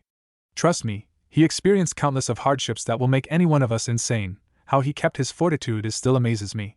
His will is stronger than anyone in this world. The dinner went into silence after they heard what Obito said which they blamed themselves for not being there for Naruto especially Kushina and her daughters. Naruto was fighting many of his clones and brutally defeated the last one by snapping its neck before he looked at the dark sky that have countless of stars as he clenched his fist tightly. Why I'm the one who suffer while everyone laugh and smile. thought Naruto as he summoned Hakai and infused it with his chakra, causing the blade to cover with flame. Just ignore it. No one cares about your emotion, pain and tears, Naruto. They are piles of trash that everyone discussed at it. Naruto then performed a dance consisted of 12 segments repeated throughout the night. If anyone watch his dance, they will see Naruto as a spirit wielding flaming rather than a human. Unknown to him, 5 spirit that took the form of a gigantic person in different type of armor watching over him. The next day, a beautiful raven-haired girl in a gray kimono could be seen picking up different type of herbs. As Haku collecting the ingredients to use it as a medicine to heal Zabuza's injuries, she froze when she turned around and saw the sleeping peacefully Naruto. She secretly took her Senbon and prepared to kill Naruto, but was surprised when Naruto grabbed her wrist before she could reach out for his neck. Mind telling me what are you trying to do? Asked Naruto with a blank expression to Haku. I saw you fell asleep there. It's very cold out here in the forest, and I tried to wake you up but you grabbed my wrist. Haku said in a gentle tone and watched Naruto let go of her wrist immediately. I'm sorry, I thought a shinobi tried to kill me, said Naruto as he slowly rose up and saw Haku's bucket that filled with herbs. Only one person came up to his mind, Zabuza. Herbs? Mind if I know why you gathering herbs? These herbs are for my father. He was attacked by bandits few days ago, said Haku to Naruto, who nodded his head and pretended to believe the story while in truth he knew Haku's lying thanks to his emotion sensing ability. Well then, why don't I help you gather the herbs? I'm pretty sure my friends are still sleeping, said Naruto Haku, who surprised but accepted his offer. They then introduced themselves and together picked up the herbs. Suddenly, Naruto-san, I want to know why you trained so hard? Haku stared at Naruto, who gave her a smile that made her blush. I trained so hard to protect my precious people, said Naruto to Haku, who smiled at his answer and finished picking up the herbs. As they were about to part ways, Naruto, who walked to Tazuna's house, called out for her. See you soon, Haku-san. Send my regards to Zabuza. Tell him, I'll be waiting for him and make sure he fully recover. Naruto walked to Tazuna's house, leaving a completely shocked Haku as she wondering why he didn't kill her when there's an opportunity. When he entered Tazuna's house, he saw Kushina discussing with Menma, Mito and Natsumi about their affinities. They tested their affinities. Menma have lightning and earth, Mito have water and fire, Natsumi have wind and water. Naru-chan, since you're here, can we know your affinity? To be honest, not only Naruto annoyed at Kushina but also felt deep repugnance when she called him Naru-chan. He was about to ignore Kushina but decided against it and gave her answer. Information classified. Please mind your own business and your children, Kushina-sama. As Naruto was about to leave to his room, Menma grabbed his wrist tightly and glared angrily at him. Listen here, you dead last piece of shit. Stop acting like you a royal king and accept the fact that you're no one and nobody cares about a loser like you. Naruto only stared at Menma with a blank expression and narrowed his eyes when Menma tightened his grip around his elder brother's wrist. Annoyed at the royal attitude of his brother, Naruto immediately punched Menma onto the ground and kicked him in the face, breaking his nose, and walked away. Annoying brat. Several hours later. Alright everyone. Today we're going to learn some new jutsus, said Kushina with excited tone to both members of Team 7 and 12. I will teach water-based jutsu. Kakashi will teach lightning and earth-based jutsu, and Obito will teach fire-based jutsu. As soon as she said that, everyone split up. Mito and Natsumi went to Kushina, Menma went to Kakashi and Naruto, Yakumo and Satsuki went to Obito. Kushina frowned. She wished that her eldest son will join him so that she can fix her mistakes to him. The red-haired Jonin released a sigh and tried another way to persuade her son join her. Naru-chan, I can teach you wine-based jutsu if you want, or Rasen Senpu. Thank you for your offer, but I refuse to accept it. I need to learn some katan jutsus from Obito-sensei, said Naruto with an annoyed face and turned around so that he won't stare at Kushina's pleading face. Sensei, let's go. Obito only nodded his head and led his genin to the deep forest. When they arrived at the suitable location to train, Obito looked at them with a grin. Alright my cute genin, today I'm going to teach you 2 katan jutsu that you all need to master it within 3 days. The first one is katan, Hozenka no jutsu, fire style, Phoenix Sage fire jutsu. A C-rank offensive and short-range jutsu. The hand seals are rat, tiger, dog, ox, rabbit, tiger. Obito spat a fireball that burst into a volley of small fireballs into air.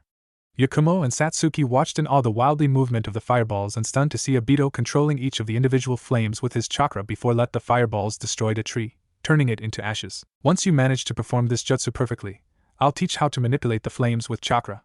I will also teach how to hide shuriken within the flames and control its movement so that the jutsu will be more deadly, said Obito to Yakumo and Satsuki, who nodded their head while Naruto only silent as he knew and mastered the jutsu long time ago. As for the second is one of my personal favorite jutsu, Katan, Kane Senpu, fire style, flame whirlwind. Everyone watched fire erupts around Obito's body in a spiraling manner.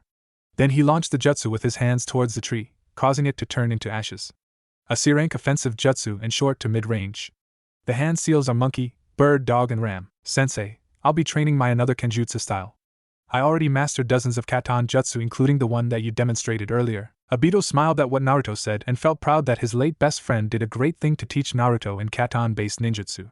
He then guided both Yakumo and Satsuki, who are having any trouble, to perform katan, Hozenka no Jutsu, fire style, Phoenix Sage fire jutsu. Meanwhile, for Kakashi and Menma, the former will teach him one right-un-based jutsu and one doton-based jutsu. Alright Menma, the right-un-based jutsu is right-un-dan, Ibuki. Lightning-style bullet, powerful breath. Kakashi created a condensed surge of lightning in his fist and thrusted it forward, unleashing a powerful lightning bolt. Created 10 Kage Bunshin to learn this jutsu. The second jutsu is Doton, Doryuden, Earth style, Earth Dragon Bully. Kakashi created a dragon-like head mud to shoot mud balls at the trees. He then ordered Menma to create another 10 Kage Bunshin, Shadow Clone, to learn the Doton jutsu. Alright Menma, now I will strengthen your physical by having you to wear these. Menma caught 4 bracelets and wore it onto his wrists and ankles before infused his chakra into it, just like what Kakashi instructed. Immediately, he fell to the ground and tried to get up but found that it's too heavy. That's weighted tools. All you have to do is simple, dodge my attack, said Kakashi before he proceeded to pummel Menma brutally. As for Kushina, she taught both Mito and Natsumi Suetun, De Teppadama, water style, Great Gunshot, and Suetun, Sandan no Jutsu, water style, Scattering Bullets jutsu. She couldn't hide her sad face as she watched both of her daughters trying to perfect De Teppadama. Ka-chan, I wonder if Neru and I will forgive us? Asked Mito to Kushina, who released a heavy sigh and crossed her arms. I don't know Mito-chan, but one thing for sure, I won't give up, Databane. Kushina gave a thumbs up to Mito, causing Mito to nod her head happily and continue perfecting Suetun, De Teppadama, water style, Great Gunshot. Omi-chan? What's wrong, Ka-chan? When Neru and I saved me from Zabuza. He gave me a disappointed look, said Natsumi with teary eyes as Kushina quickly hugged her youngest child. Don't worry, I'll train both of you until he look at you proudly, alright? Now girls, continue your lesson with one goal, to make your eldest brother proud. Natsumi smiled as she wiped her tears and continued perfecting De Teppadama with Kushina staring at her daughter with a proud face, knowing that her eldest child will proud of them. The next morning, morning everyone. Every genin replied Kakashi's greeting as he sat beside Obito, who's reading a letter. Seconds later, Kushina came down from her room and noticed that someone is missing. Obito-kun, where's Neru-chan? He's been training since last night after telling me he can't sleep well. I think he's still training right now, replied Obito after he finished reading his letter and kept it inside the pocket or his pants. Yes, Satsuki-chan? I'll go tell him we're going to have breakfast. Besides, I got something to ask him, said Satsuki politely to Obito and left the party to search for Naruto, ignoring the glares from both Mito and Natsumi. When she arrived at the forest, she saw Naruto dancing with Hawkeye covered in flame. She saw the dance and found it way too beautiful. She watched Naruto finish the flaming dance with a vertical slash followed by a horizontal. Something's wrong, Satsuki-san? Asked Naruto without looking at her as he stared at the blade that given to him by Tobirama. It's breakfast time and I have something to ask. Naruto stared at her and nodded his head. Do you angry at me for treating you badly? Angry? Why will I be angry? I only angry at Kushina-sama and her family for what they did to me. They deserve an endless excruciating judgment by the gods, said Naruto without any expression to Satsuki. Ah, I see, you must be referring both Mikoto-san and Fugaka-san, isn't it? You took them away from me. Satsuki glared at Naruto, clenching her fist tightly. She swore that if Naruto is truly dead last, she will beat him into bloody pulp. You took them from me and act like you don't know. All Naruto replied to Satsuki was raising his hand and said, when was the last time you treat them with respect, even though Fugaka-san keep comparing Itachi to you and your brother? Satsuki stunned as she couldn't remember. Can't remember? It is the day before Izumi slaughtered majority of Uchiha's clansmen. You blamed your father for not saving your best friend, and you blamed your mother for not helping your father to protect your people. You blamed them for not showing the true strength of an elite clan, and for not maintaining the pride of the mighty Uchiha clan. Let me list all of your mistakes to your parents. When your parents tried to say something, you will ignore them or shout at them, telling how useless and weak they are. When they waiting for you and your brother to join dinner with them, you leave them waiting for hours because you both training until the next morning, obsessed with killing Izumi to restore the glory of your clan. When they waited for you at outside of the Konoha's academy as soon as you graduated as the first student in our class, you ignored their compliment, and told them not to wait for you because you want to train. Worst of all, you nor Sasuke didn't even bother to wish your mother's birthday, making her cry for the whole night. I was there with Itachi and your father, celebrating her birthday. You should have seen her face that time for what you did to her. And now you blamed me for taking them away from you? Did you hit yourself so hard until you forgot what you did to them, Uchiha-sama? Satsuki could only silent and looked at the ground with shame, nothing to say nor having the courage to stare at Naruto right now. Both of them stood there for a minute before went to Tazuna's house to have some breakfast. After helping Tsunami by washing the dishes, Naruto then offered himself to help Tazuna to build the bridge with his Kage Bunshin after all of Tazuna's co-workers decided to quit, believing that their attempt to take down Gato is useless. The rest of the week, both Team 7 and Team 12 spent their time with training and guarding the bridge from any of Gato's thugs. 5 days later, Team 12 except for Naruto who was asleep in his room went to the nearly complete bridge to rotate with Team 7 who's guarding the bridge. Kakashi saw someone's missing and asked, "Where's Naruto?" "Oh, he's sleeping after training yesterday from dusk to dawn," said Obito with a smile before he noticed that mist started to appear. "Looks like he's finally here at Kakashi?" Kakashi nodded his head as he closed and kept his Aika book inside his pouch and drew a kunai from his pouch with Kushina tightening her grip onto her katana's handle. Menma following suit, as he quickly stood before Mito and Natsumi with Yakumo and Satsuki guarded behind them while Obito stood beside his best friend. The atmosphere was broken when they heard a chuckle from Zabuza. "Ah, where's the brat?" Zabuza's question was replied with a silence as the group tensed, a bead of sweat falling down the genin's head while Kakashi's and Obito's Sharingan spinning furiously. Then, 6 silhouettes were visible as they approached the group. "I'm sorry, but he's not going to fight you because you're going to die today," said Kushina with a serious face as she revealed her black ring hilted with red-bladed katana. "Yuzu no ken, sort of swirl, whatever. Haku and Sujetsu, you both fight against the genin while the rest of us preparing to slaughter and take those Sharingan to Kumo. Satsuki, Yakumo, don't worry. Kakashi and I are not going to die even though we are outnumbered," said Obito with a smirk while Kakashi chuckled softly, "because we both are the deadly duo that no one can defeat. Not even Zabuza." Kakashi finished Obito's sentences and watched the genin nodded their head and wished them luck as they went to different location to fight against Haku and Suigetsu. "Well, Obito, it's been a long time, eh? Don't stuck on your chewing gum like last time. Geez, you still remember about that? I thought you already forgot about that." Obito glared at the smiling Kakashi and focused his attention to the enemy. "Ready, Kakashi? As always, hope you both won't slow us down," said Kushina with a soft laughter that made Kakashi and Obito grinned. The Konoha's Jonin charged towards the former member of 7 Swordsmen of the Mist, preparing to defeat them despite being outnumbered by the swordsmen. Shifted scene: Yakumo, Satsuki, Menma, Mito and Natsumi versus Haku and Sujetsu as their bosses fighting against each other. The subordinates charged at each other when Satsuki and Yakumo launched Katan, Hozenka no Jutsu, Fire Style, Phoenix Sage Fire Jutsu, at both Haku and Sujetsu, which they avoided. Mito then quickly threw a volley of kunai followed by Natsumi who launched Suetun, De Teppadama, Water Style, Great Gunshot, at them, but to their shock, those 2 shinobi easily avoided it without any trouble. "Damn it! Right-un Dan, Ibuki! Lightning Style Bullet, Powerful Breath." To Menma's horror, Haku blocked it with a wall of ice and launched 1,000 long needles from the nearby water at Menma, but Satsuki quickly protected him by launching Katan, Gokaku no Jutsu, Fire Style, Great Fireball Jutsu. "TCH, I got that." "Ah, shut up. You owe me for saving your ass," said Satsuki before noticed that Suigetsu appeared beside her with his right arm enlarged. "Fuck." Suigetsu knocked Satsuki away and proceeded to punch Yakumo and kicked Mito onto the ground. Seeing their friends getting hurt because of Suigetsu, Natsumi berserkly attacked Suigetsu but received hundreds of needles to her back. "Looks like only you left alone," said Suigetsu with a grin before dissolved into water as Haku trapped Menma and Natsumi within a dome of mirrors made of ice. At the same time, unaware to Team 7 and 12, 2 Gato's men arrived at Tazuna's house and burst in before one of them grabbed Tsunami quickly and placed his machete to her throat, while the another one stared at her body with lust. "Hey, this is Tazuna's daughter, right? What about we ravage her body before let Gato taste her? Sounds good. Besides, she smells delicious." Tsunami was about to scream, but the man that grabbed her closed her mouth with his hand and licked her neck while another one grinned and groped her chest. Suddenly, Inari came and hit the guy that groped his mother's chest with a stick.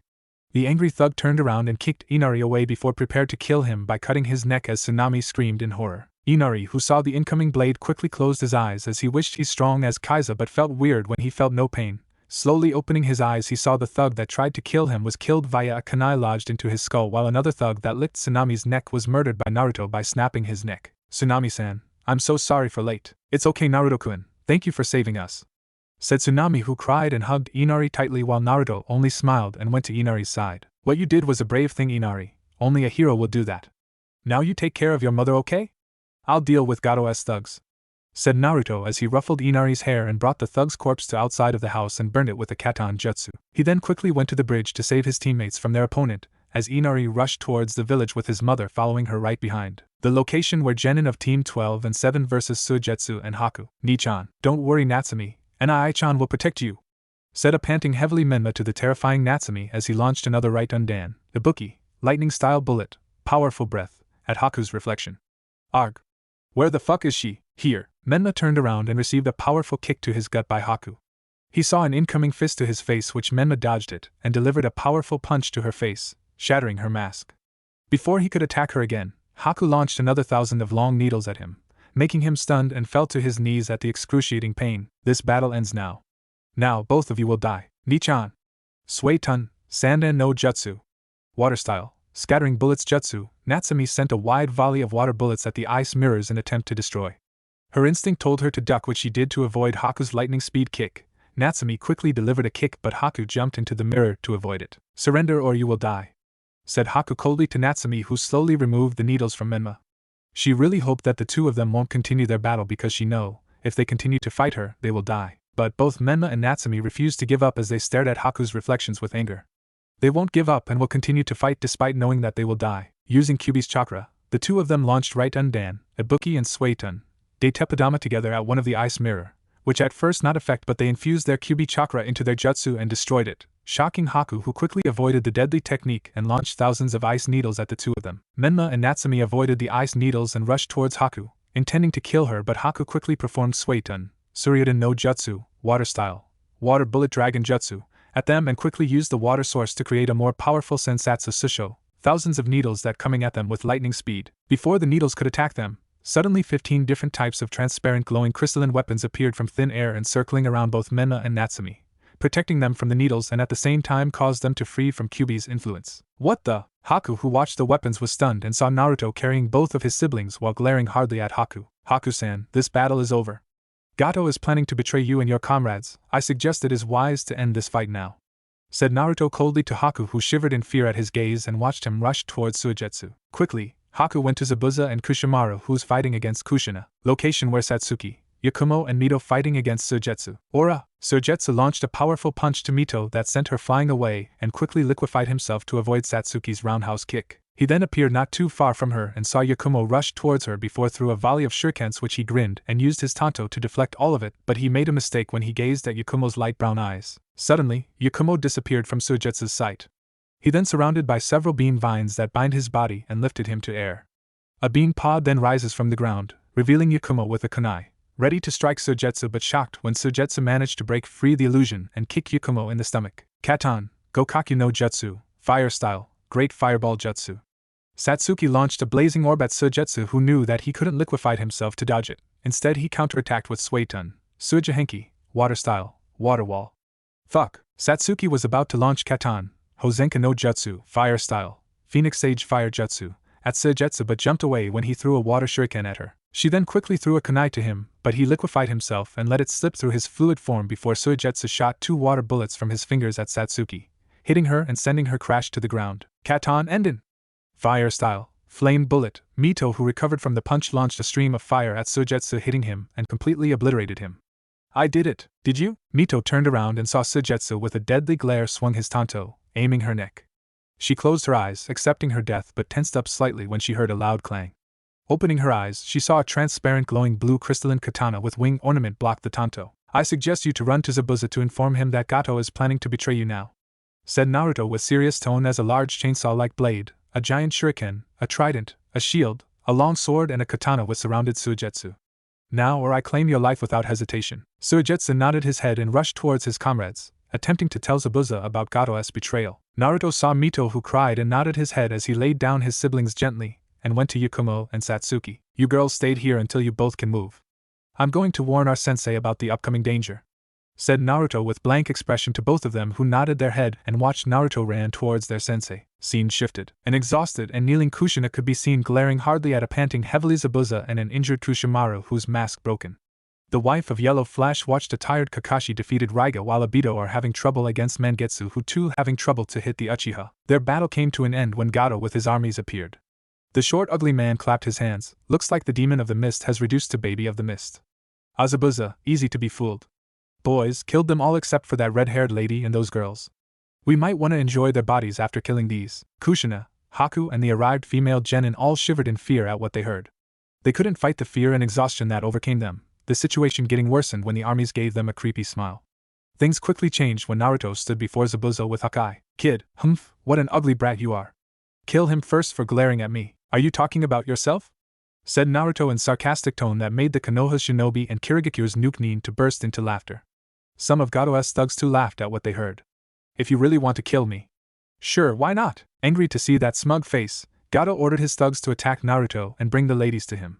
The thugs charged at Naruto, who quickly summoned those weapons and killed all of them with ease. Some lost their limbs, some were beheaded, and others who are unfortunate cut into pieces. The massacre made everyone shocked, with Kushina who couldn't believe what she saw, while both Kakashi and Obito widened their eyes. Genin of Team 7 and 12 have the same response, with Menma even vomited what he ate during the morning. Zabuza smiling as he remembered his academy graduation, while at the same time horrified at how brutally Naruto killed them. Kushimaru, Raiga, and Mangekyo could only silent. Haku closed her eyes while Suigetsu already dissolved into a pool of water. The massacre ended when Naruto stood before Gato with the weapons circling around the short man. Please don't kill me. I'll do anything for you. I even give you everything that I have. Just say it. Money? Slaves? Anything, but please spare my life. Naruto nodded his head and smashed Gato's face with his fist, breaking his nose. He then grabbed Gato's neck and threw him to the villagers that led by Inari and Tsunami. Inari, I think you know what to do with Gato, right?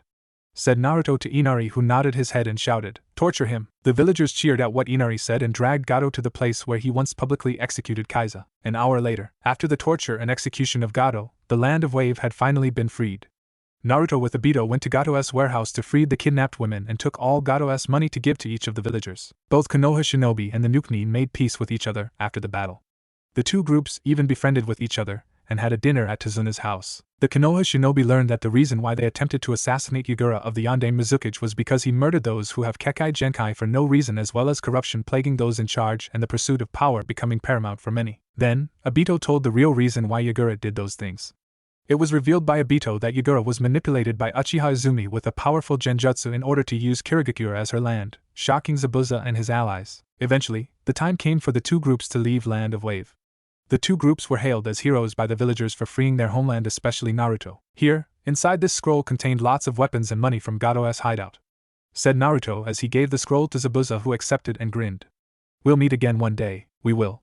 We all are forever in debt with you, Naruto, for helping us. You're a real hero, you freed Land of Wave and now you're going to help us free our homeland. Zabuza offered his hand to Naruto, who accepted it and shook it.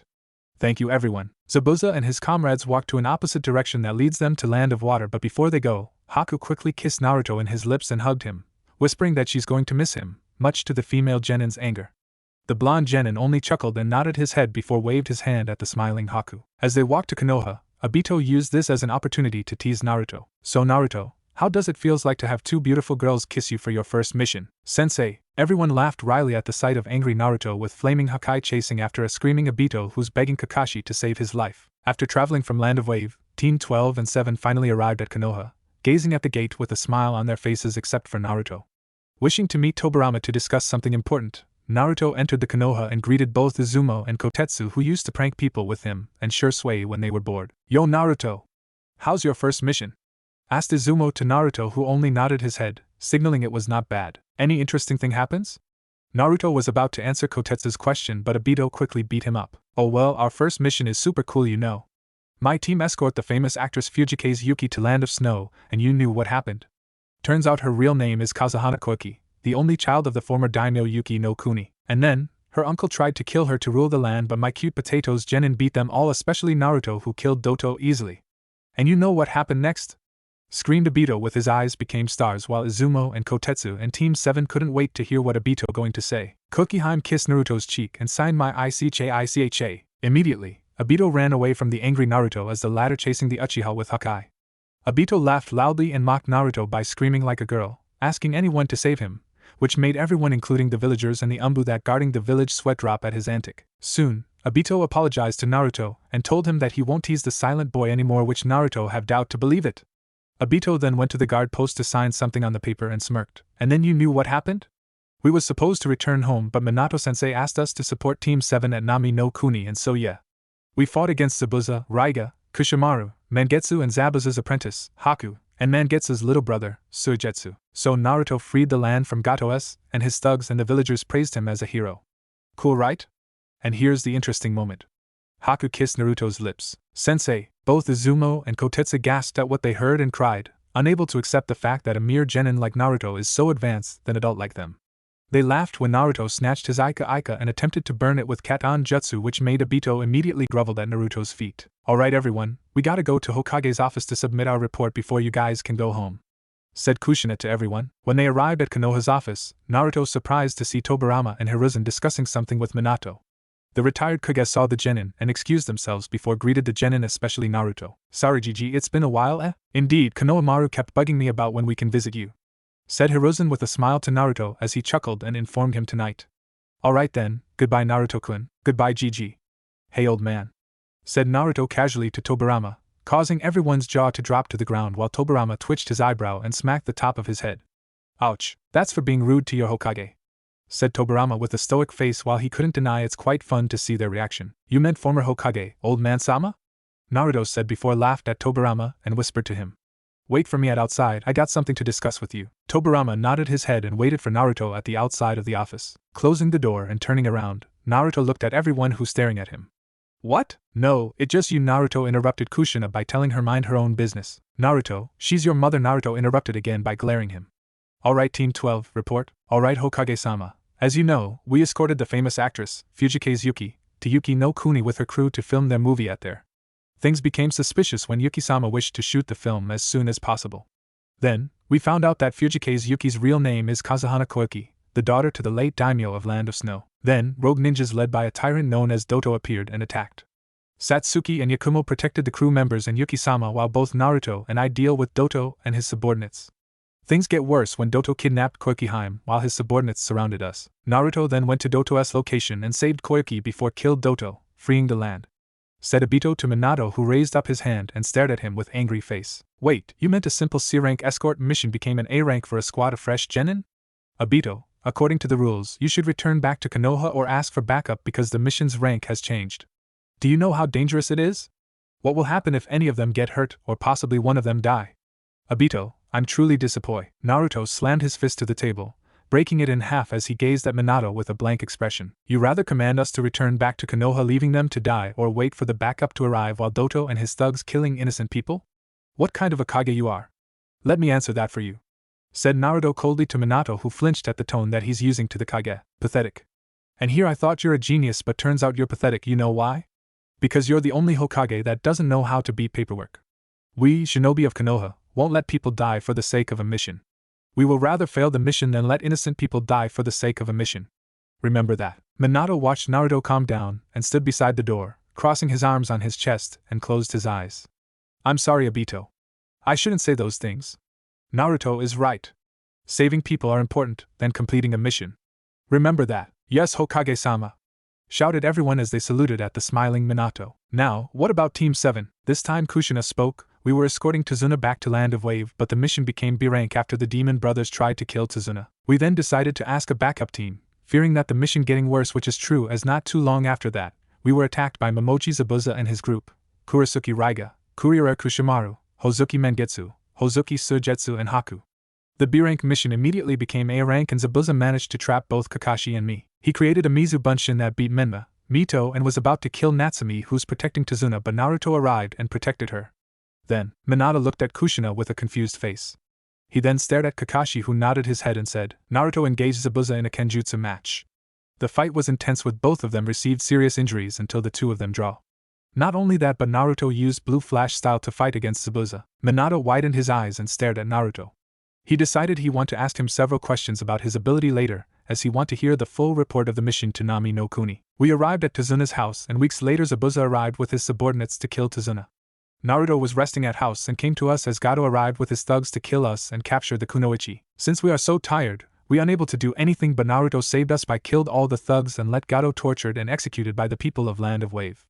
Thus, he was named as hero by them and has a bridge named after him. Minato couldn't believe what he heard and felt really proud about his eldest son, freeing Yuki no Kuni and Nami no Kuni in just a month for his first mission. Not only that, but his first mission is dual mission of A rank that made everyone jealous for that. Alright, all of you can go home. The reward will be collected by your sensei tomorrow.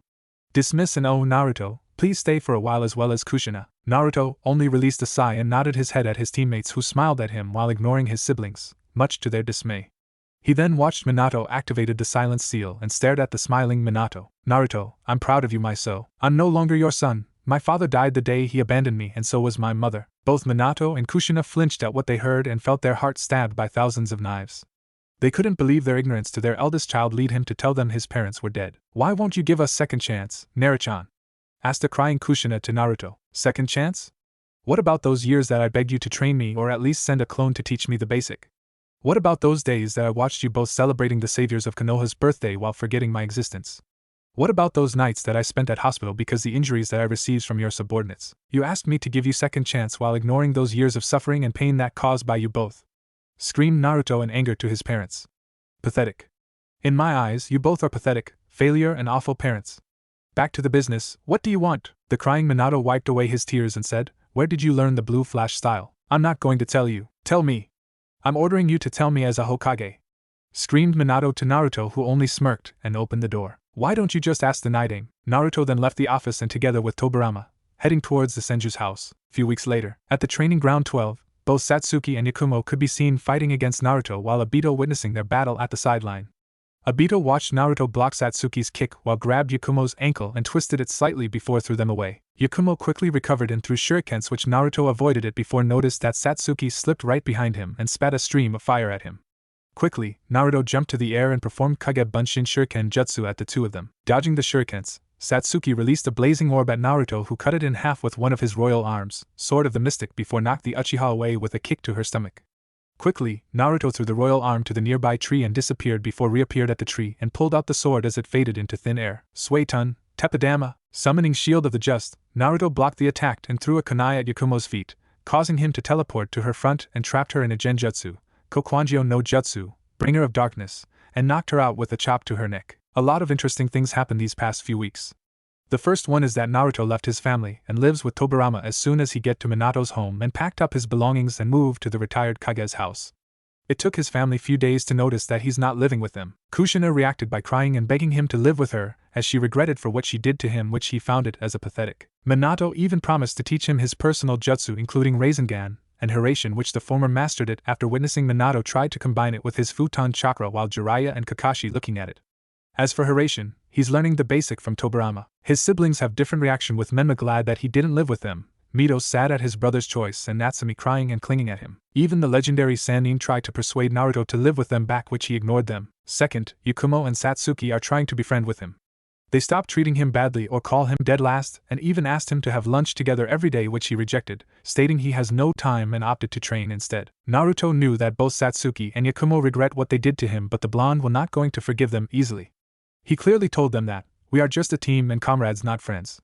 Friends and comrades are two different things. Third and last, regarding the royal arms, Naruto found out from Tobirama that he's not only the final king of the legendary clan, Lucas, but also one of the chosen children of the prophecy. Flashback. Gigi, can I ask you something? Tobirama, who's sitting before Naruto while reading a book, nodded his head and closed his book, placing it on the coffee table that separated the two of them. Have you ever met any kings of Lucas? I did.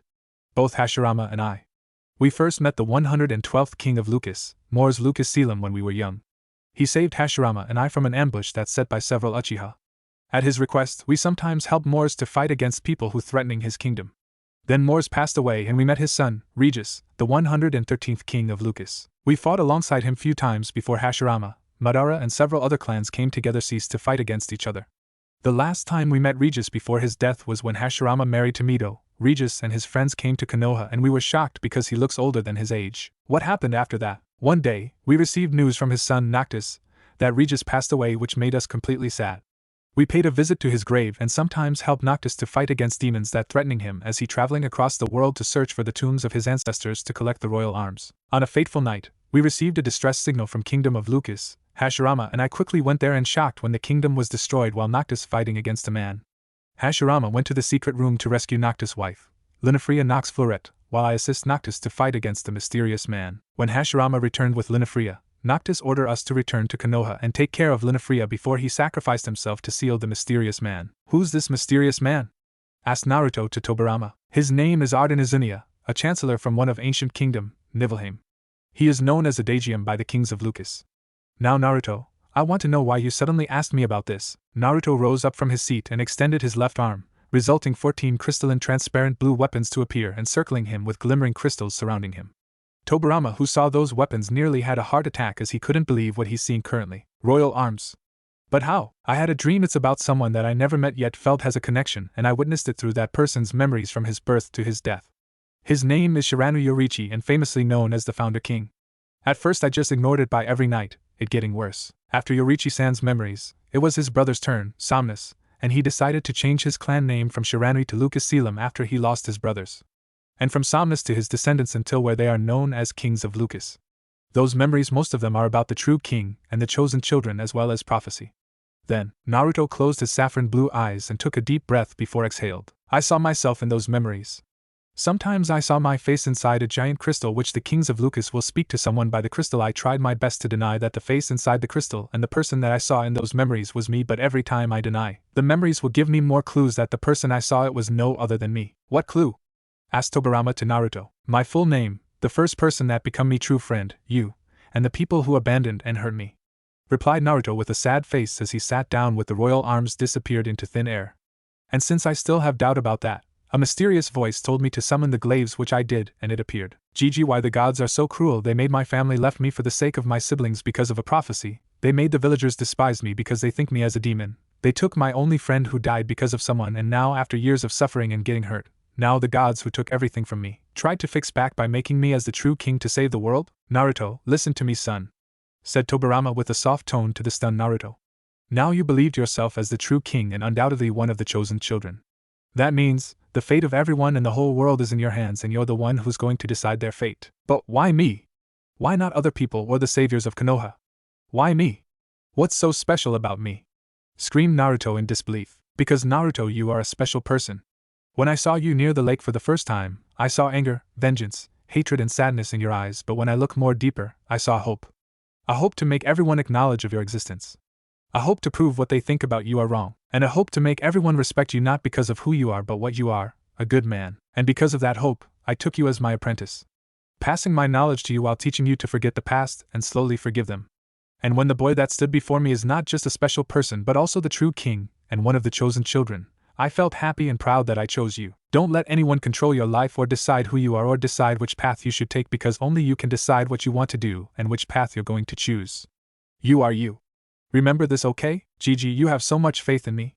What if instead of a savior, I am a destroyer? Tobirama only smiled and said, no, you won't, because I believe in you. Flashback end. Tobirama explained to Naruto that he is Lucas Selim from his father's side, whose grandfather is Noctis, while the grandmother is Luna, who at that time was pregnant, which she nor Noctis aware about it. The Senju also explained that Naruto's grandfather, and Minato, unable to summon royal arms or show any abilities that a Lucas Selim has for unknown reasons. He even explained that the Ring of the Lucii, which Noctis gave to him to pass to the true king prior to his death, was given by the Almighty God to Yorichi before he passed it to Somnus and his descendants, rejected Minato and his grandfather as the true king. As for the ring, Naruto wore it for a while and surprised when it shone brightly. He then gave back the ring to Tobirama, telling the Kage that he not ready yet to wear it, which Tobirama understood and kept it. Currently, Naruto is leaning against the tree behind him with his arms crossed his chest while waiting for Yakumo to regain her consciousness, which she did, and wondered what happened. Satsuki then explained to her as Naruto came to her side while Obito came out from the tree and praised their skill, especially Naruto. So Naruto, mind tell us how you can summon those weapons? Asked Obito to Naruto. Not gonna tell you. It's a secret, replied Naruto. But we are comrades, right? We shouldn't keep secrets to each other, said Satsuki to Naruto. Some secrets are best to keep it, as it will not only cost the relationship but also life. But Naruto, no, I'm not going to tell you both, said Naruto before looked away to ignore the sad faces of his teammates. So sensei, what now? Well, since Minato-sensei doesn't allow us to take any mission for 2 weeks, I think let's just keep training and spending time with each other. I heard the Chunin exam will be held at the end of the month at here. Everyone widened their eyes and excited to join the Chunin exam, especially Naruto, who's going to show to everyone how powerful he is. Judging by your reaction, you guys want to enter it, but I gotta ask you all first, said Obito as he gave a serious look. You should know by joining Chunin exam, you're allowed to kill or do anything to your opponent as long as you can win. You might getting injuries or the worst of all die during exam, and you still going to join it? I'm going to join to prove to everyone that I'm really strong. Strong enough to beat Itachi, said Satsuki as she pumped up her fist and smirked. I'm going to show to them that I'll be the next and most powerful genjutsu mistress, Yakumo said in happy tone and gave a wink, to show everyone how wrong they are for believing me as a dead last, especially them. Obito smirked and said, I believe the next legendary Sannin will be the 3 of you. Well then, let's go to Yakinikikyu, my treat. The genin nodded their head and cheered when they heard Obito's going to treat them, while Naruto thinking about the possible events that gonna happen during the Chunin exam. Naruto then stopped walking and quickly turned around, which made his teammates to surprise at his sudden change of attitude. What's wrong, Naruto? Asked Yakumo. Nothing. Let's go eat while discussing about the Chunin exam. Unknown to everyone, especially Team 12, A tall man with red-violet hair and amber eyes could be seen standing on top of a building, stalking Naruto with a smile on his face. So that's the true king, huh? We will meet soon, Naruto. Yakinikakyu. After taking their seats and order their food to a waitress, Naruto decided to ask Obito about the Chunin exams. Sensei, how hard is the Chunin exams?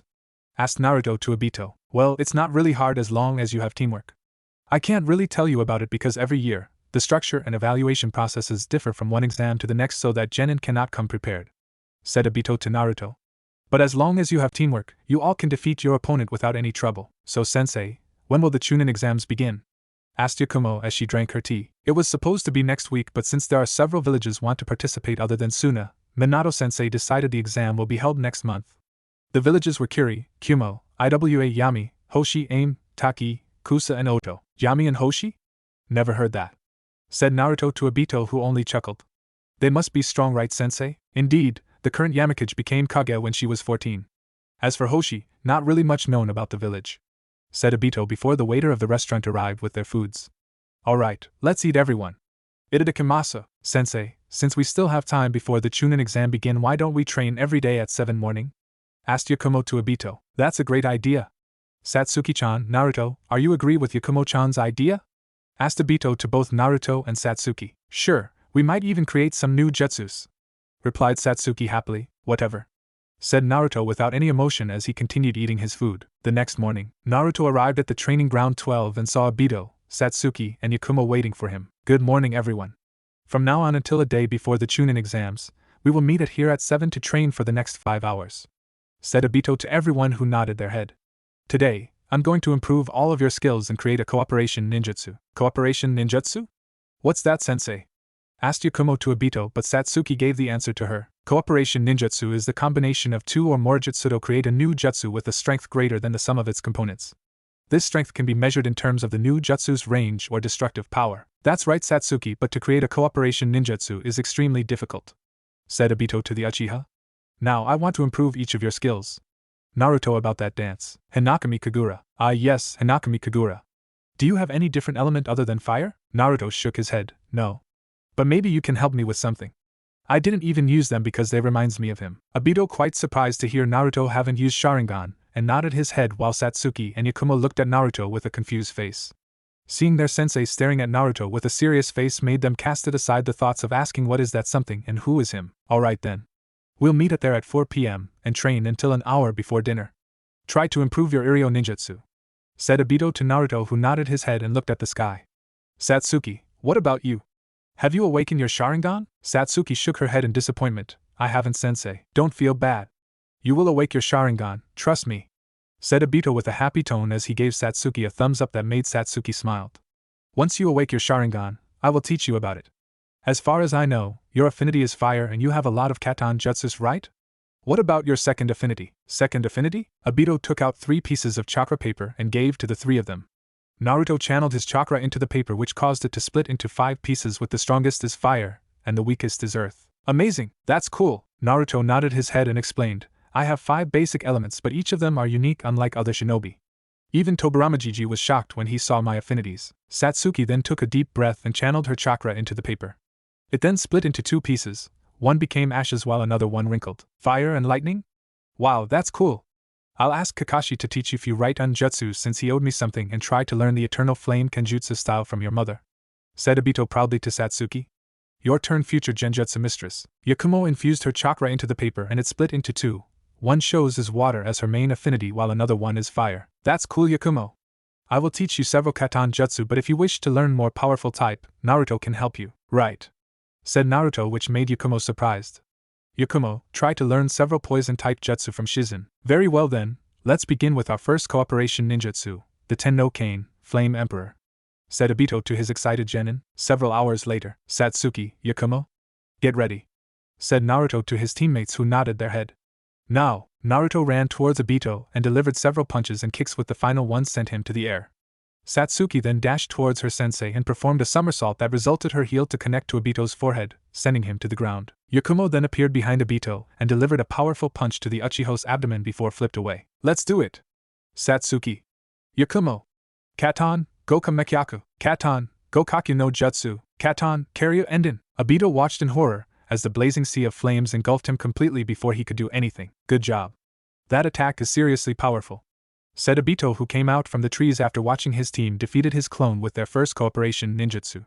And also can kill a Jonin if they are serious. Obito then stared at the condition of his genin. Naruto didn't show any sign of tired, Satsuki is panting heavily and fell to her knees, and Yakumo is struggling to stand up properly and catching her breath. Huff huff, why you didn't show any sign of tired? Asked Satsuki to Naruto. I'm an Uzumaki and also I've been increasing my stamina for many years, said Naruto without any emotion before he stared at Obito's scarred face. Anyway, can you tell us how you received those scars? Are these scars, eh? Obito touched the right side of his face and took his flak jacket and his shirt to reveal his muscular body with scars for the entire right side. Mysteriously, there are some area of his right side body have a white color. Sitting down to face his genin, Obito then said, "It was many years ago. I was placed on a team with Kakashi and Rin under the leadership of Yondaime Hokage. During the Third Shinobi World War, our team was tasked to destroy the Kanobi Bridge because it was a vital pathway to Iwagakure's line of supply. Minato-sensei was soon called to the front lines, leaving Kakashi, who was promoted to Jonin, to lead the team. Then, Rin was captured by two Iwa Nin. Kakashi elected to abandon Rin to continue the mission, while I refused to abandon my comrade. So we both split up, but not before telling him that those who break the rules are trash, but those who abandon their comrades are worse than trash. After that, I located a cave that those Iwa Nin were using as a hideout. Before I could rescue Rin, one of them managed to sneak behind me and was about to kill me, but Kakashi arrived just in time and protected me at the cost of his left eye. I then awakened my Sharingan and killed the enemy. Both of us then went to the cave and rescued Rin by the Iwa Nin that captured Rin, used the jutsu that caused the cave to collapse around us. We then ran for the exit, but Kakashi was struck in his blind spot and fell. So, I grabbed Kakashi and threw him away before trapped by a falling boulder. Then how do you escape, sensei? Asked Satsuki to Obito. Well, after giving my Sharingan to Kakashi as a gift for becoming a Jonin, I thought I was going to die when Iwa reinforcements arrived and further compressed the ruble, but when I woke up I met someone who everyone thought him to be dead. Uchiha Madara whispered Naruto, which made Satsuki and Yakumo stared at him, while Obito nodded his head. How is he still alive is completely strange to me, but he is the one who found my body and fixed what he could. I spent several months there until one day, Madara's minion told me Rin and Kakashi were about to kill by Kirigakure shinobi. I quickly rushed to the location and horrified when I saw Kakashi plunging his Chidori through Rin's heart. Her death caused my Sharingan and Kakashi's Sharingan to evolve to Mangekyo Sharingan, which resulted Kakashi to pass out while I brutally slaughtering the Mist Shinobi. I hugged Rin's corpse and went back to Madara. He then explained the Eye of the Moon plan, which I can't explain to the three of you because it is SS rank secret, but what I can tell all of you is that it is a beautiful lie, said Obito to his genin. After that, Madara imparted all of his knowledge and plans to me, entrusting me with his possessions and manifested his own will to act as a guide. Days later, I met Uchiha Izumi, who offered to help me because she wanted to do the same thing since she's the granddaughter of Madara. The three of us traveled across the world while concealing our identities. One day, I went to Mangekyo and met 4 orphans, with one of them reminded me Rin. They told me about their life, their parents that were killed by rogue shinobi, and their hope to create a better world for everyone where there is no more bloodshed and violence. The orphan that reminded me Rin told me to never give up on my dream and accept the painful truths of reality while keep moving forward as there. I then realized that I've been making Rin sad for what I have done, and I immediately rushed to Konoha. But Izumi found out about that, and we fought. She nearly killed me and tried to wipe my memory with a seal that Madara placed inside my heart when he rescued me, but luckily at that time, Jiraiya, who was on his way back to Konoha after traveling across the world, saw Izumi and rescued me. Then, Tsunade treated and checked my whole body while Jiraiya, Orochimaru and Minato-sensei removed the rest of seals that Madara had placed inside me, and the rest is history. When Obito finished his story, he giggled at the sight of his genin, a sad yet angry Naruto, a crying Satsuki and a sobbing Yakumo. But sensei, I've never seen you before. Where are you? Asked Naruto to the elder Uchiha. Oh, I became an Umbu and worked as a liaison between Konoha and Yami to build up trust before we made an alliance with them, because Minato-sensei believed that Suna want to end our alliance for unknown reasons, replied Obito to Naruto. Sensei, can you tell us about Yami?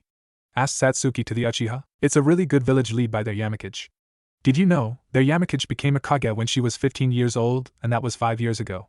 And also, she was very kind even though she rarely show her emotion, and kind enough sadistic and merciless. How strong is she?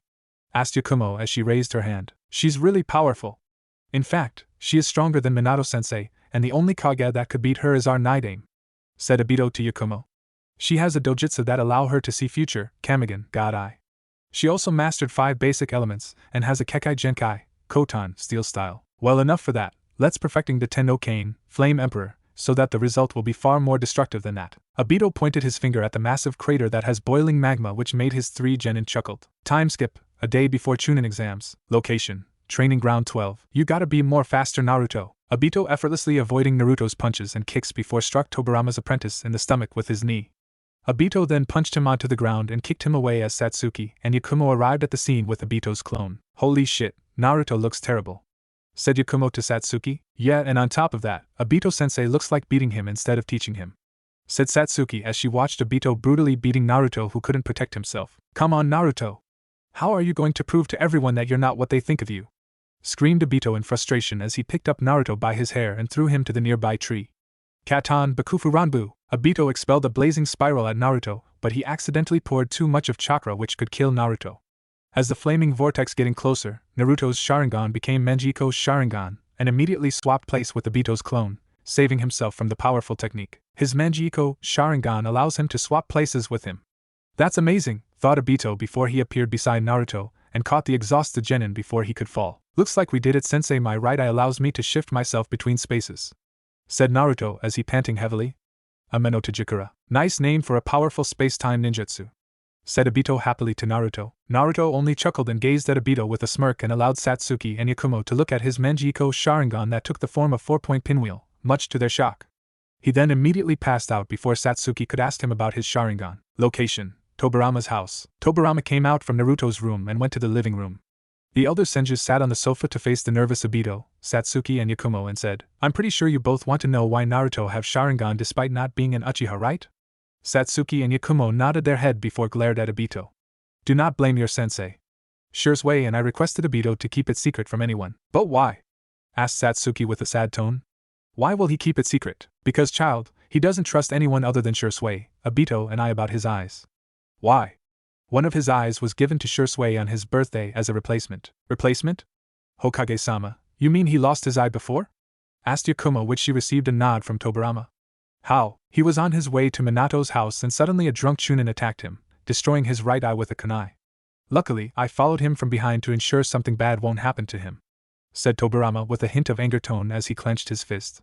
He then casted a genjutsu to hide his eye from everyone. Naidame-sama, it still doesn't explain why he has another Sharingan, said Satsuki to Tobirama. This time, Obito replied her question. What we are going to tell you is a SS rank secret, and you know what will happen if you spill it out, right? They nodded their head furiously at Obito. Before Shisui died, he found out Namake's clan is the cousin to Uchiha clan. How he found out is still a mystery to us, but according to the letter that he sent to me, the chance for a Namake's to awaken their Sharingan is extremely low. Naruto is possibly the only Namake's who awakened the Sharingan. Yes, your sensei is right. I remembered the rumor of an Uchiha married to a Namake's, resulting the entire Uchiha clan to furious and disown the Uchiha. It is truly a fool decision, said Tobirama to everyone. A fool decision? Tobirama-sama, is it related to Naruto's phantom weapons? I suspected he is related to Kagami Mizuki somehow, or he might be the heir of Lucas Selim, said Obito to Tobirama, which made the retired Kage to place a soundproof seal. Indeed, you are right, but I am not sure about he is related to Yamakage.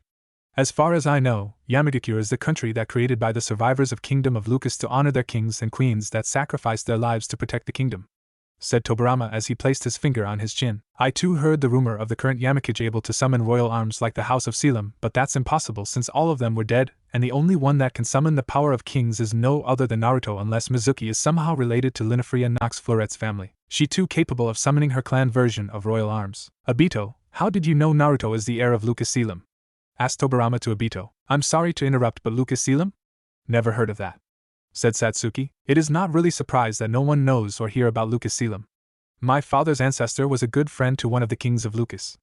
My father told me that the Lucas Selim clan is the most powerful clan due to their Kekai Genkai, and they use magic which is similar to ninjutsu albeit without chakra, said Yakumo to Satsuki. Well, to answer your question, Tobirama-sama, I saw Mizuki-sama summon phantom weapons from thin air like Naruto. The only thing that different is their color and weapons type. Mizuki-sama's version of royal arms are golden color with golden rune and weapons that have star ornament attached to the hilt, said Obito to Tobirama. When I saw him summoning royal arms, I immediately remembered about the story of the founder king, after blessed by the gods with the power of light, sealed the greatest calamity at the cost of his life, and I believe that Naruto is the descendant of the founder king. That is right, Obito. Naruto is in fact the descendant of the founder king, the true king and one of the chosen children. What the bloody hell are you talking about, old man? Everyone turned around to see a half-naked Naruto, which made Satsuki and Yakumo to blush at the muscular scarred body. Hey Naruto, wanna eat ramen? Asked Obito to Naruto. My treat, sure, after you explain to me why the bloody hell you told them about my Sharingan, said Naruto in anger as he narrowed his eyes at Satsuki and Yakumo. I told them because they deserved to know, and besides they saw your Sharingan, said Tobirama to Naruto as he rose up from his seat and calmed him down. They need to know because they regret what they have done to you before, whatever, old man. I want to take some fresh air, said Naruto emotionlessly to Tobirama as he went to his room to wear a shirt and left the house. Sensei, should we? Obito stopped Satsuki and shook his head.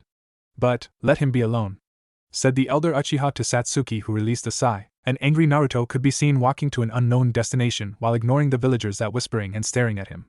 The apprentice of Night Aim unable to believe that Tobirama told Satsuki and Yakumo about his secrets. They shun me, hate me, called me dead last and willing to ditch me to pass the bell test, and now they expect me to forgive them for what they did to me before, thought Naruto angrily as he clenched his fist tightly. Suddenly, he smelt something that he hasn't eaten for a long time. Maybe having bowls of ramen will calm me down. Entering the Ichiraku Ramen, Naruto took the nearby seat and smiled when Teuchi saw his favorite customer came to his shop. Hey old man, Naruto. It's been a while since you came here to eat my delicious ramen, said Teuchi happily to the blonde that chuckled at him. Yeah. I want the usual ramen, said Naruto to Teuchi before receiving a nod from the old man and watched the owner disappear into the kitchen. 5 minutes later, Teuchi came back with a bowl of miso ramen. Thanks a lot, and this time I'm going to pay. Ha! I was about to say I'm going to treat you. Anyway, how's your first mission? Asked Teuchi to Naruto as he grabbed a chair and sat in front of him, watching Naruto eat the ramen slowly. Not bad. Had to save a princess who became daimyo. An A-rank mission if you asked me? Before my team could return to Konoha, Minato asked my team to support Kushina's team because they engaged Zabuza and his allies. Another A-rank mission for me, said Naruto to Teuchi before he continued eating his ramen. Where's Ayame? Oh, she's dating with her boyfriend, Itachi, said Teuchi proudly to Naruto, which made the blonde genin gave Teuchi a WTF face. Ha ha ha, I know. I am quite shocked too, but oh well, as long as she happy, I'm fine with that. What about you? I'm not interested with this relationship stuff.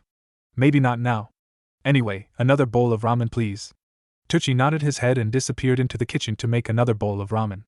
As Naruto patiently waiting for his ramen, a red-violet-haired man with strange choice of outfit entered the shop and sat beside him.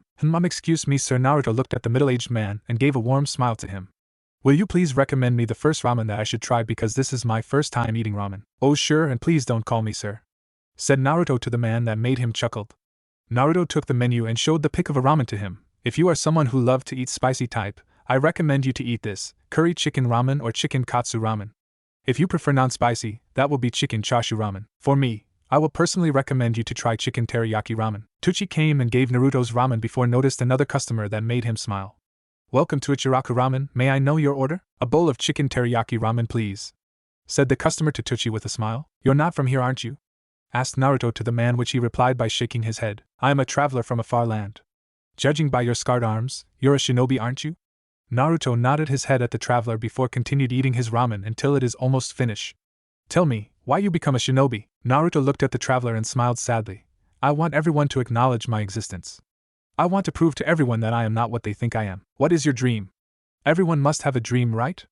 Asked Naruto to the traveler. I've been traveling for so many years until I forget what is my dream. Perhaps to gain the eternal peace that I seek for so long, said the traveler to Naruto with a sad face.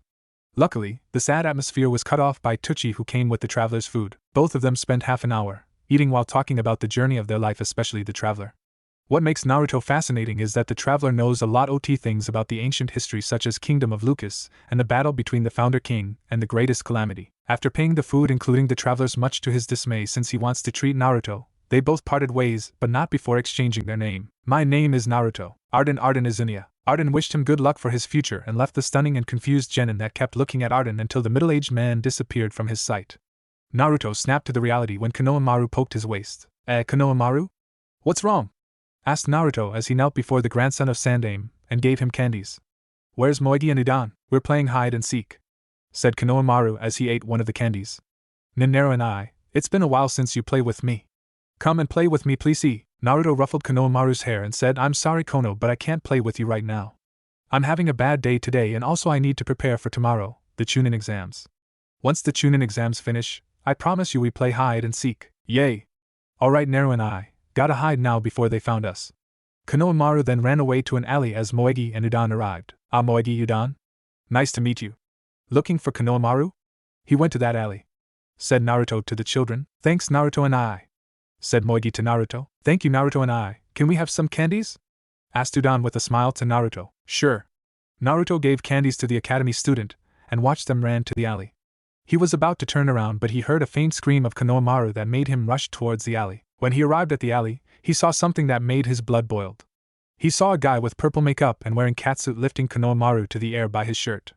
Immediately, Naruto entered Senko Moto and freed Konohamaru. What the? Konohamaru, are you okay? Asked Naruto to Konohamaru. What happened? He bumped into me while I'm running.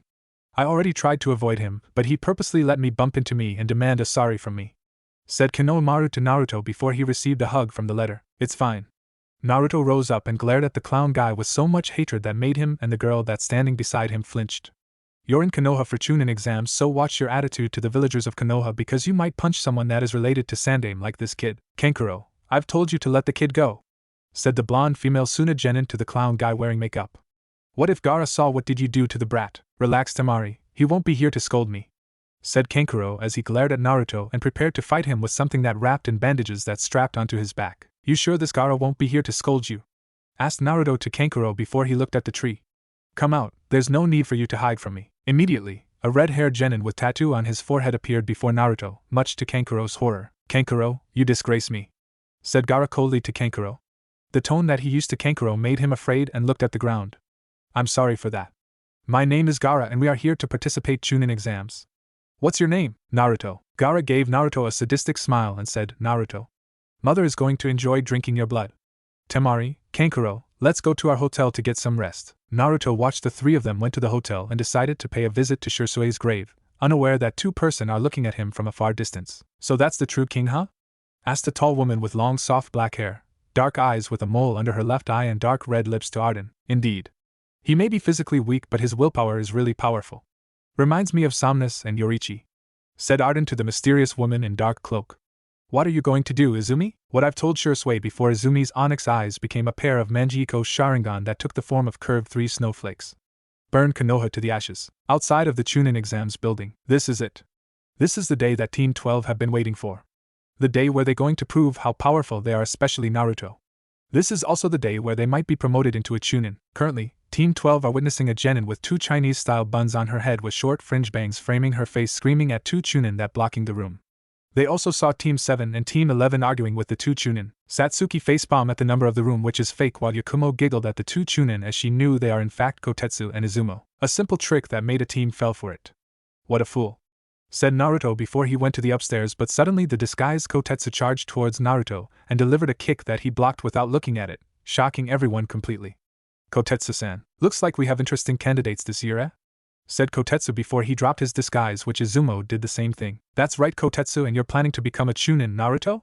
Asked Izumo to Naruto. Yeah, because I'm not going to be the village gate guard for the rest of my life like both of you two, said Naruto before he went to the real room with his team, leaving both Kotetsu and Izumo hugging each other while crying anime. When Naruto entered the room, he and his team were greeted with a combination of killer intent from every genin that came from different countries.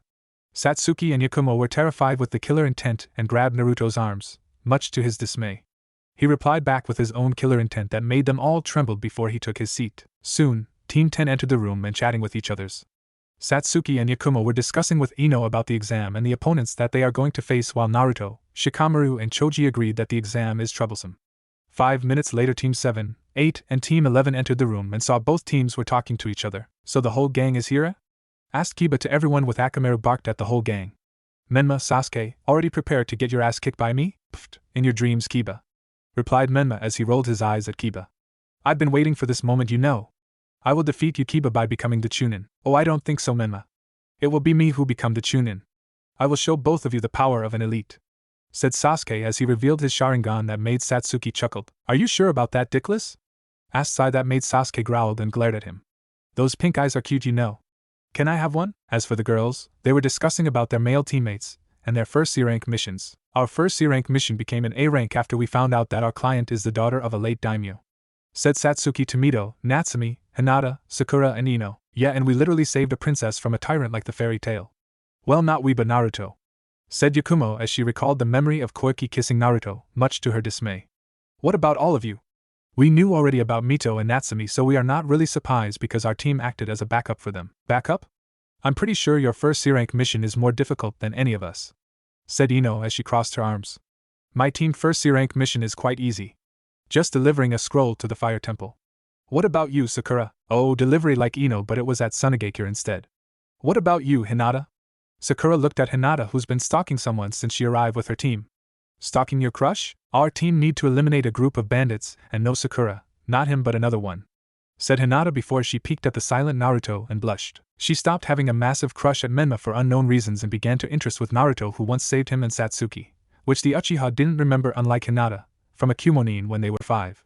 Her once shy attitude had completely changed to a cold-hearted person. For Naruto, he was having a great time discussing with Shikamaru, Shino and Choji about the exam and their future opponents until an Iwa Nin slammed her fist to Naruto's table, drawing everyone's attention. She has short black hair and dark eyes. She wears the standard attire of the Iwa Nin, consisting of a red uniform with her right sleeve missing and a lapel over her right leg, fishnet tights and a skirt over them. She also wears regular shinobi sandals and a pair of gloves. You are that Namake's bastard son, aren't you? Asked the Iwa Nin to Naruto, who nodded his head without even bother looking at her. My name is Kuratsuchi, and watch yourself during the exam because I'm gonna kill you. Kuratsuchi released her killer intent that made the Konoha Nin tremble, especially Natsumi. She smirked when she saw Naruto's siblings are afraid of her, and walked towards the one that she presumed as the youngest of the siblings. You are afraid, aren't you? I thought Namake's children are brave, but turns out they were cowards, especially you, said Kuratsuchi to Natsumi before delivered a punch at her face, but Naruto stopped it by grabbing her fist and twisted it, resulting her to scream in pain. Let me go, you bastard! Naruto looked at Natsumi, who's crying, and hugged his free arm tightly. He then looked back at Kuratsuchi and tightened his grip on her fist and released his killer intent directly at Kuratsuchi, resulting the granddaughter Ot Sandame to see a vision of a yellow-haired demon brutally slaughtering Iwa Nin. He knew that his relationship between his siblings are not good enough, but he won't tolerate someone who tried to hit his siblings. Careful not to lose your arm. I have no regret on ripping someone's arm, said Naruto as he tightened his grip and twisted it very hard until she screamed in agony. Do you understand me? Kuratsuchi nodded her head furiously and went to her team, but not before glaring at Naruto, which made him chuckle while Shikamaru described her as a troublesome bitch. Suddenly, someone came to them and said, You are too loud. You should watch your behavior because people will try to kill you due to your behavior. They turned around and saw a man with onyx eyes and ash gray hair that he tied into a short ponytail. He wears a dark purple shirt with a high collar, a white undershirt, and dark purple pants with a white cloth waistband. He also wears a pair of black-rimmed circular glasses, a dark purple shirt with a high collar, a white undershirt, dark purple pants with a white cloth waistband, and Konoha around his head. Hey, my name is Yakushi Kabuto. I can give you several tips for the Chunin exams since this is my 7th time of participating in it. Kiba laughed and arrogantly said, Wow, you must be sucks. Hinata then elbowed his waist very hard and glared at him. Sorry, Hinata. Oh no, the exams are difficult, said Kabuto before he revealed blank cards to Rookie 15. These cards contains the information of your future opponents, but I can give you the list of the genin that are really powerful and might be promoted into Chunin. Wanna hear about it? The Rookie 15 nodded their heads and watched Kabuto channeled his chakra into 11 blank cards. The first card revealed the name of Gaara. Then, Rock Lee followed by Kuratsuchi, Hyuga Niji, Niyujuto, Han, Yuki Haku, Kuzunaji Zangetsu, Hirai Ryujin, Kagami Mirai and Namake Uzumaki Naruto. Gaara of the Sand and Sun to the Yandame Kazakage, Raza. He able to manipulate sand and hid nature transformations are Doton, Raiton and Futon, said Kabuto to everyone, unaware that Naruto narrowed his eyes at the genin with malicious aura. Oh, and also he completed all his missions without a single scratch. Not even a Chunin could do that. After that we have Rock Lee or the Konoha's beautiful green wild beast.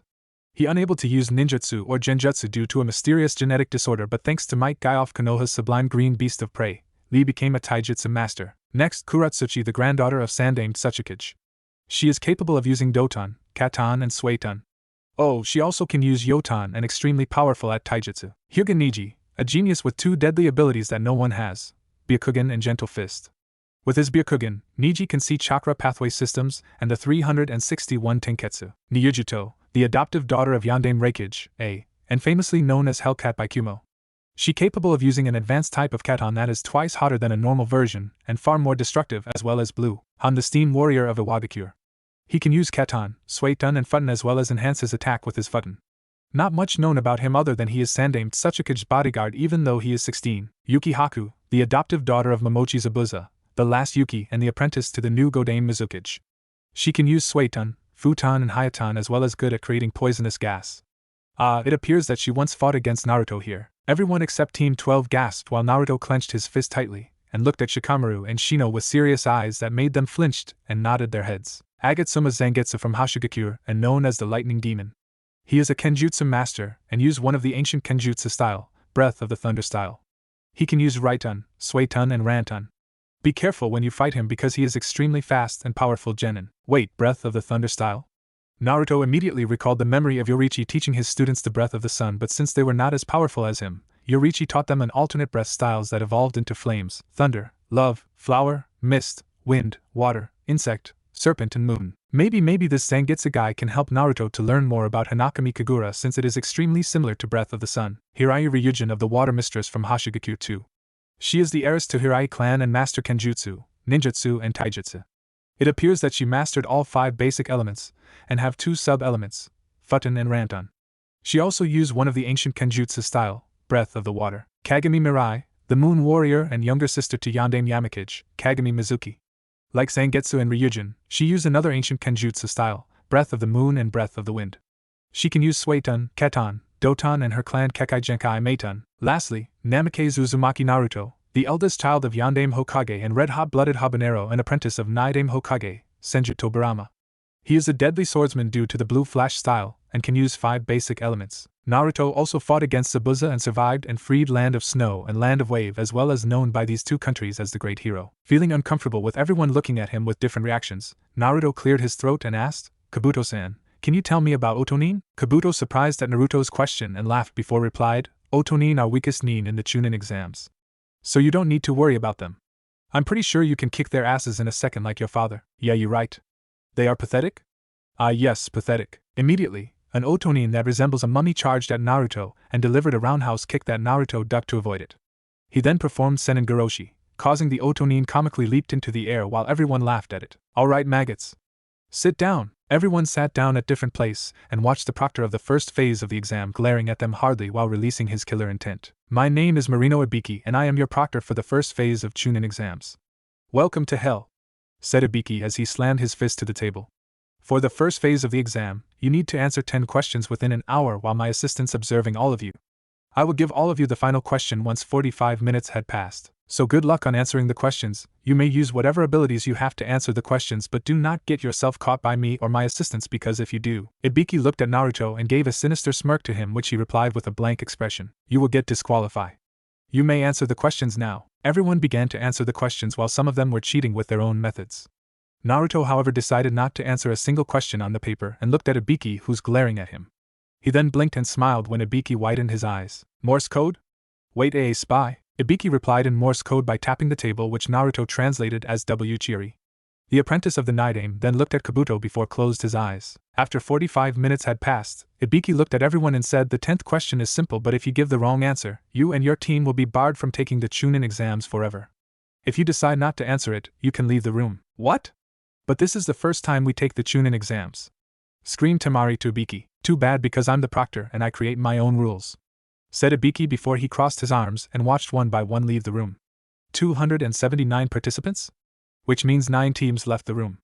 Let's see what Shisui's student can do. Ibiki went to Naruto's side and lifted him to the air by the collar of his jacket before released his killer intent to Naruto, causing everyone except for several genin to tremble in fear while his team and family looked at Naruto with a worry face. Naruto only smiled at Ibiki and released his killer intent that made Ibiki gasp and saw a vision of a demon with purple ripples eyes killing everyone. Ibiki-san, your killer intent is very good. If not because of Shisui-sensei, Naidame and Sandame Hokage's teachings, I'd probably pass out right now, said Naruto as Ibiki put down Naruto and looked at him with a surprised face. This kid is really good, thought Ibiki before he regained his composure and said, all of you are past the question. Everyone screamed what loudly, with some of them looked at Ibiki with a confused face. The head interrogation torture Konoha's department grinned and explained, the 10th question was never exist actually. I purposely created to see if any of you are brave enough to take the risk of forever being banned from taking the exam, which one of you did. Ibiki gave a sharp nod to Naruto and continued, the first 9 questions were to test your ability of gathering information, while the final question is to test your braveness and determination. In times, information is more important than life, and on missions in the battlefield, people risk their lives to get their hand on. If the enemy or third person notices you, there is no guarantee that the information will be accurate. Important information in your hands can be a powerful weapon for your comrades and for the village. Let me explain the 10th question. The take it or not take it decision. Obviously, these were painful choices. Those who choose later fail along with their teammates. Those who choose to take it could lose the chance to ever take the test again, a true leap of faith. How about these two choices? Say you guys become a Chunin. Your mission is to steal a secret document. The amount of ninjas, their abilities and others are unknown to you, and of course there could be traps set all around you. Now, do you accept or not? Because you don't want to die, because your comrades can be hurt, can you avoid the dangerous mission? The answer is no. No matter what the danger, there are missions you can't avoid. The ability to be courageous and survive any hardship, this is an ability needed to become a Chunin captain. Those who can't put their destinies on the line, who cling to the uncertain future of theirs always next year and then walk away from their chance. Those piece of trash who can only make such cowardly choices don't have the right to become a Chunin. That's how I feel, said Ibiki with a smile that indicating he is proud of them. Congratulations once again and good luck for the second phase of the exam. Immediately, the wall was exploded, following by a huge banner that written the sexy and single Mitarashi Enko. Then, everyone saw a very tall woman with slender frame who has light brown, pupilless eyes and short spiky, fan ponytail violet hair entered the room. She wears a fitted mesh bodysuit that covers her from her neck down to her thighs underneath of a tan overcoat with a purple inseam and a pocket on each side, a dark orange miniskirt, a dark blue belt, and pale gray shin guards. In addition to the typical Konoha's headband, she also wears a small pendant that looks like a snake fang and a wristwatch that were given to her by Orochimaru. You are too early, Enko, said Ibiki to the woman that known as Enko, causing her to look at Ibiki, then the clock, then the participants. Hey, it's your fault for causing me too early. You passed so many brats that are not ready yet to be a Chunin, replied Enko before she crossed her arms. Ibiki released a sigh and pointed his finger at Naruto. It is all his fault. He managed to make me shock with his killer intent. Oh, what the fucking hell? Enko looked at Ibiki with a shocked face, then shifted her gaze to the sleepy Naruto. This brat made Ibiki shock with his killer intent? That is extremely amazing. Whatever. I am pretty sure 3/4 of these brats will fail for the second phase. Let's go. Enko led everyone to the unknown destination before Ibiki and his assistants went to collect the participants' exam paper. When Ibiki collected Naruto's paper, he was surprised and smiled for two things. One is because Naruto wrote Yakushi Kabuto is the spy. He knows all of the Genin's abelites and smells like a corpse, as well as having a malicious aura. Two is because he had just passed someone who didn't even answer a single question. Namike Uzumaki Naruto, eh? Not bad, kid. Location, Forest of Death. So you are the brats that gonna become a Chunin? Ha ha ha, that's a great joke. Whatever, kids, welcome to the Forest of Death. For the second phase of the exam, you need to collect these 2 scrolls and survive for 5 days. Enko revealed 2 scrolls to the participants, Heaven and Earth.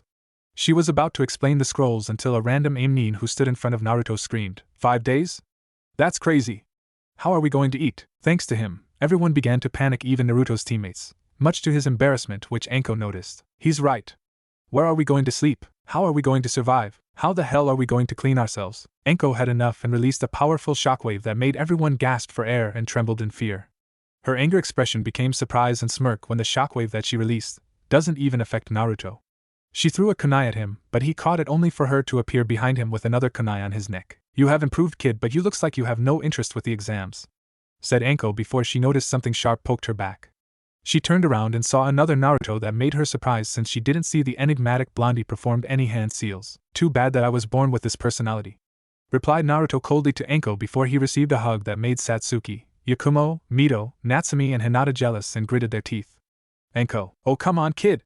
You used to hang out at my place with Shisui and Ibiki. We miss you so much, you know? Enko pouted and pressed her chest on his back. Look, Enko, I don't have time with what people call this. Yes, bonding session. It is completely waste of my time because I already have enough of people that I really trust. So if you will be kind enough, please proceed to explain about the second phase of the exam, said Naruto calmly without any anger tone as he crossed his arms and dispelled his clone. Enko released a sigh as she couldn't believe the once sweet, kind and lovely boy became this cold and emotionless teenager. Damn that Izumi for taking Shisui away from him. She shushin back to her spot and raised the Heaven and Earth scrolls and said, as I said earlier, you need to collect these scrolls and survive for 5 days. If you get the Heaven, you need to collect the opposite, and if you get the Earth, you need to collect the opposite. Get it? Good. After having these scrolls, survive for 5 days before head towards the tower located at the center of the forest, said Enko as his assistants gave random scrolls and a letter to the participants. And if any of you try to open the scrolls once you get it before reaching to the tower after 5 days, your team will be disqualified immediately. Sign those papers because Konoha won't be responsible for your death. After signing the letter and gave to the assistant, Naruto received Heaven's scroll which he gave to Yakumo. Protect this scroll with your own life. I trust you since if anything happens, you can run away by casting genjutsu on yourself," said Naruto without any emotion to the genin. He then continued, "I will guard you both, Yakumo behind me and prepare to cast genjutsu to the enemies and Satsuki will scout using Sharingan. Get it?" They nodded their head and watched Naruto look at the sky with a sad face. "And Naruto, we've been wondering if you..." Yakumo looked at Satsuki and said, "If you forgive us for what we did to you." Naruto closed his eyes and looked at Satsuki and Yakumo emotionless, making them to flinch and look down, trying their best not to cry. "I am here with both of you to complete the Chunin exams, not to fix our relationship, which I believe there's no point to fix it. As I told to Anko earlier, I am here to become a Chunin, not to waste my precious time with the bonding session." This time Satsuki replied with anger as she clenched her fist tightly and revealed her Sharingan. "Why can't you forgive us? Why you were so close with Shikamaru, Shino and Choji but not us? We are your teammates for fuck's sake. Naruto, the past is past. You should move on and forgive us for what everyone did to you." Forgive? Past is past? After what they did to him, after what they called him, they think Naruto will easily forgive them. He clenched his fist tightly as he desperately calming himself down before slapped them. "If you want to know so badly, Uchiha and Kurama, I made my choice because it is my right and a right thing to do. I won't forget what everyone did to me years ago, and won't bother to forgive those bastards. I already have enough friends or precious people. I don't need to add more because I know they will betray me one day. You want to know the truth, Satsuki Yakumo? You both are scums and will always be scums because you abandoned your comrade and willingly to ditch your comrade to gain something. In my eyes, you both are scums and don't even bother to say sorry to me because I won't forgive you both. So do me a favor, focus on the exams instead of fixing the thing that can't be fixed anymore." Naruto's words with hateful glares caused Satsuki and Yakumo to cry, accepting the fact that Naruto won't forgive them.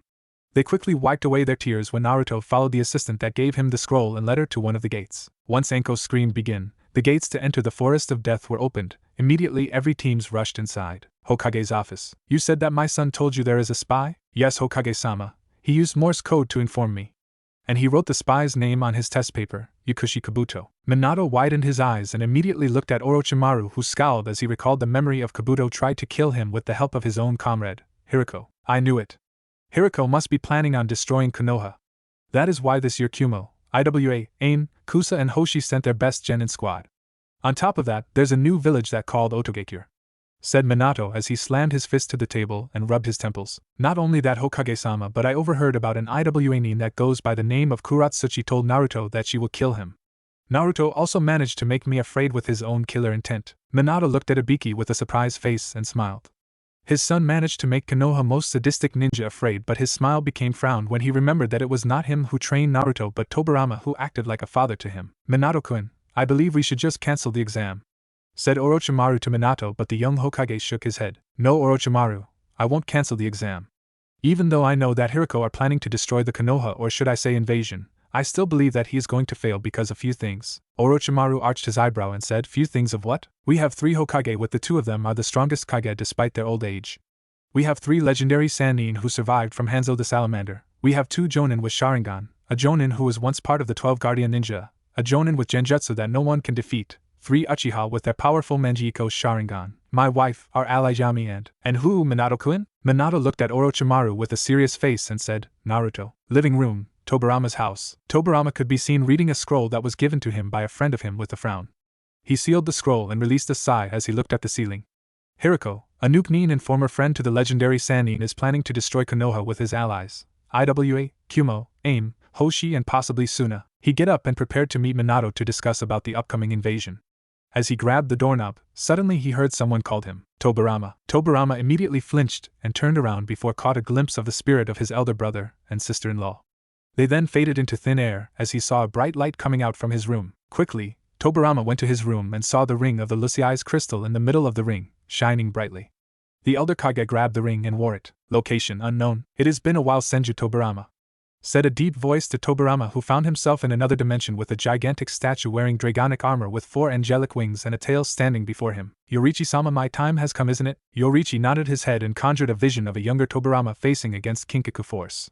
The Nidaime Hokage smiled and recalled about how he survived from Kinkaku Force. Flashback. After passing the Hokage mantle to Hiruzen, Tobirama dashed towards the direction of Kinkaku Force and immediately pulled out his Raijin no Ken. 20 Nuke Nin of Kumoha? Damn Kinkaku and Ginkaku, you tried to kill me a month ago and now you tried to kill my students? I'm not gonna let that happen, thought Tobirama before he threw several kunai at them, causing them to jump away to avoid it. Tobirama Shushin to the nearest enemy and decapitated the Kumonin. Then, Suetun, Suedanya. Water style, water severing wave. Tobirama spew out a high-pressure stream that went through 3 Kumonin.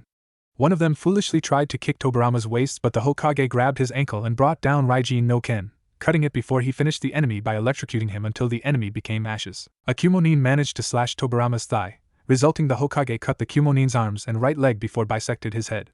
Quickly jumping to the air to avoid Kinkaku's Bashozan, Hai no Maki, Bashozan, coil of fire, Tobirama narrowed his eyes and threw 2 kunai at Kinkaku, who avoided it, making Tobirama smirked, and used Hiraishin to teleport in front of Kinkaku and kicked him in the stomach. Tobirama's instinct screamed at him, telling him to Shushin quickly, which he did to avoid a swing from Ginkaku's Shikisaiken.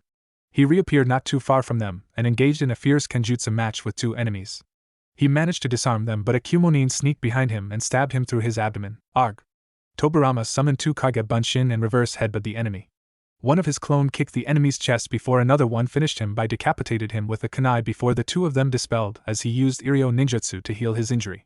He then sensed 4 enemies surrounded him in the cardinal directions,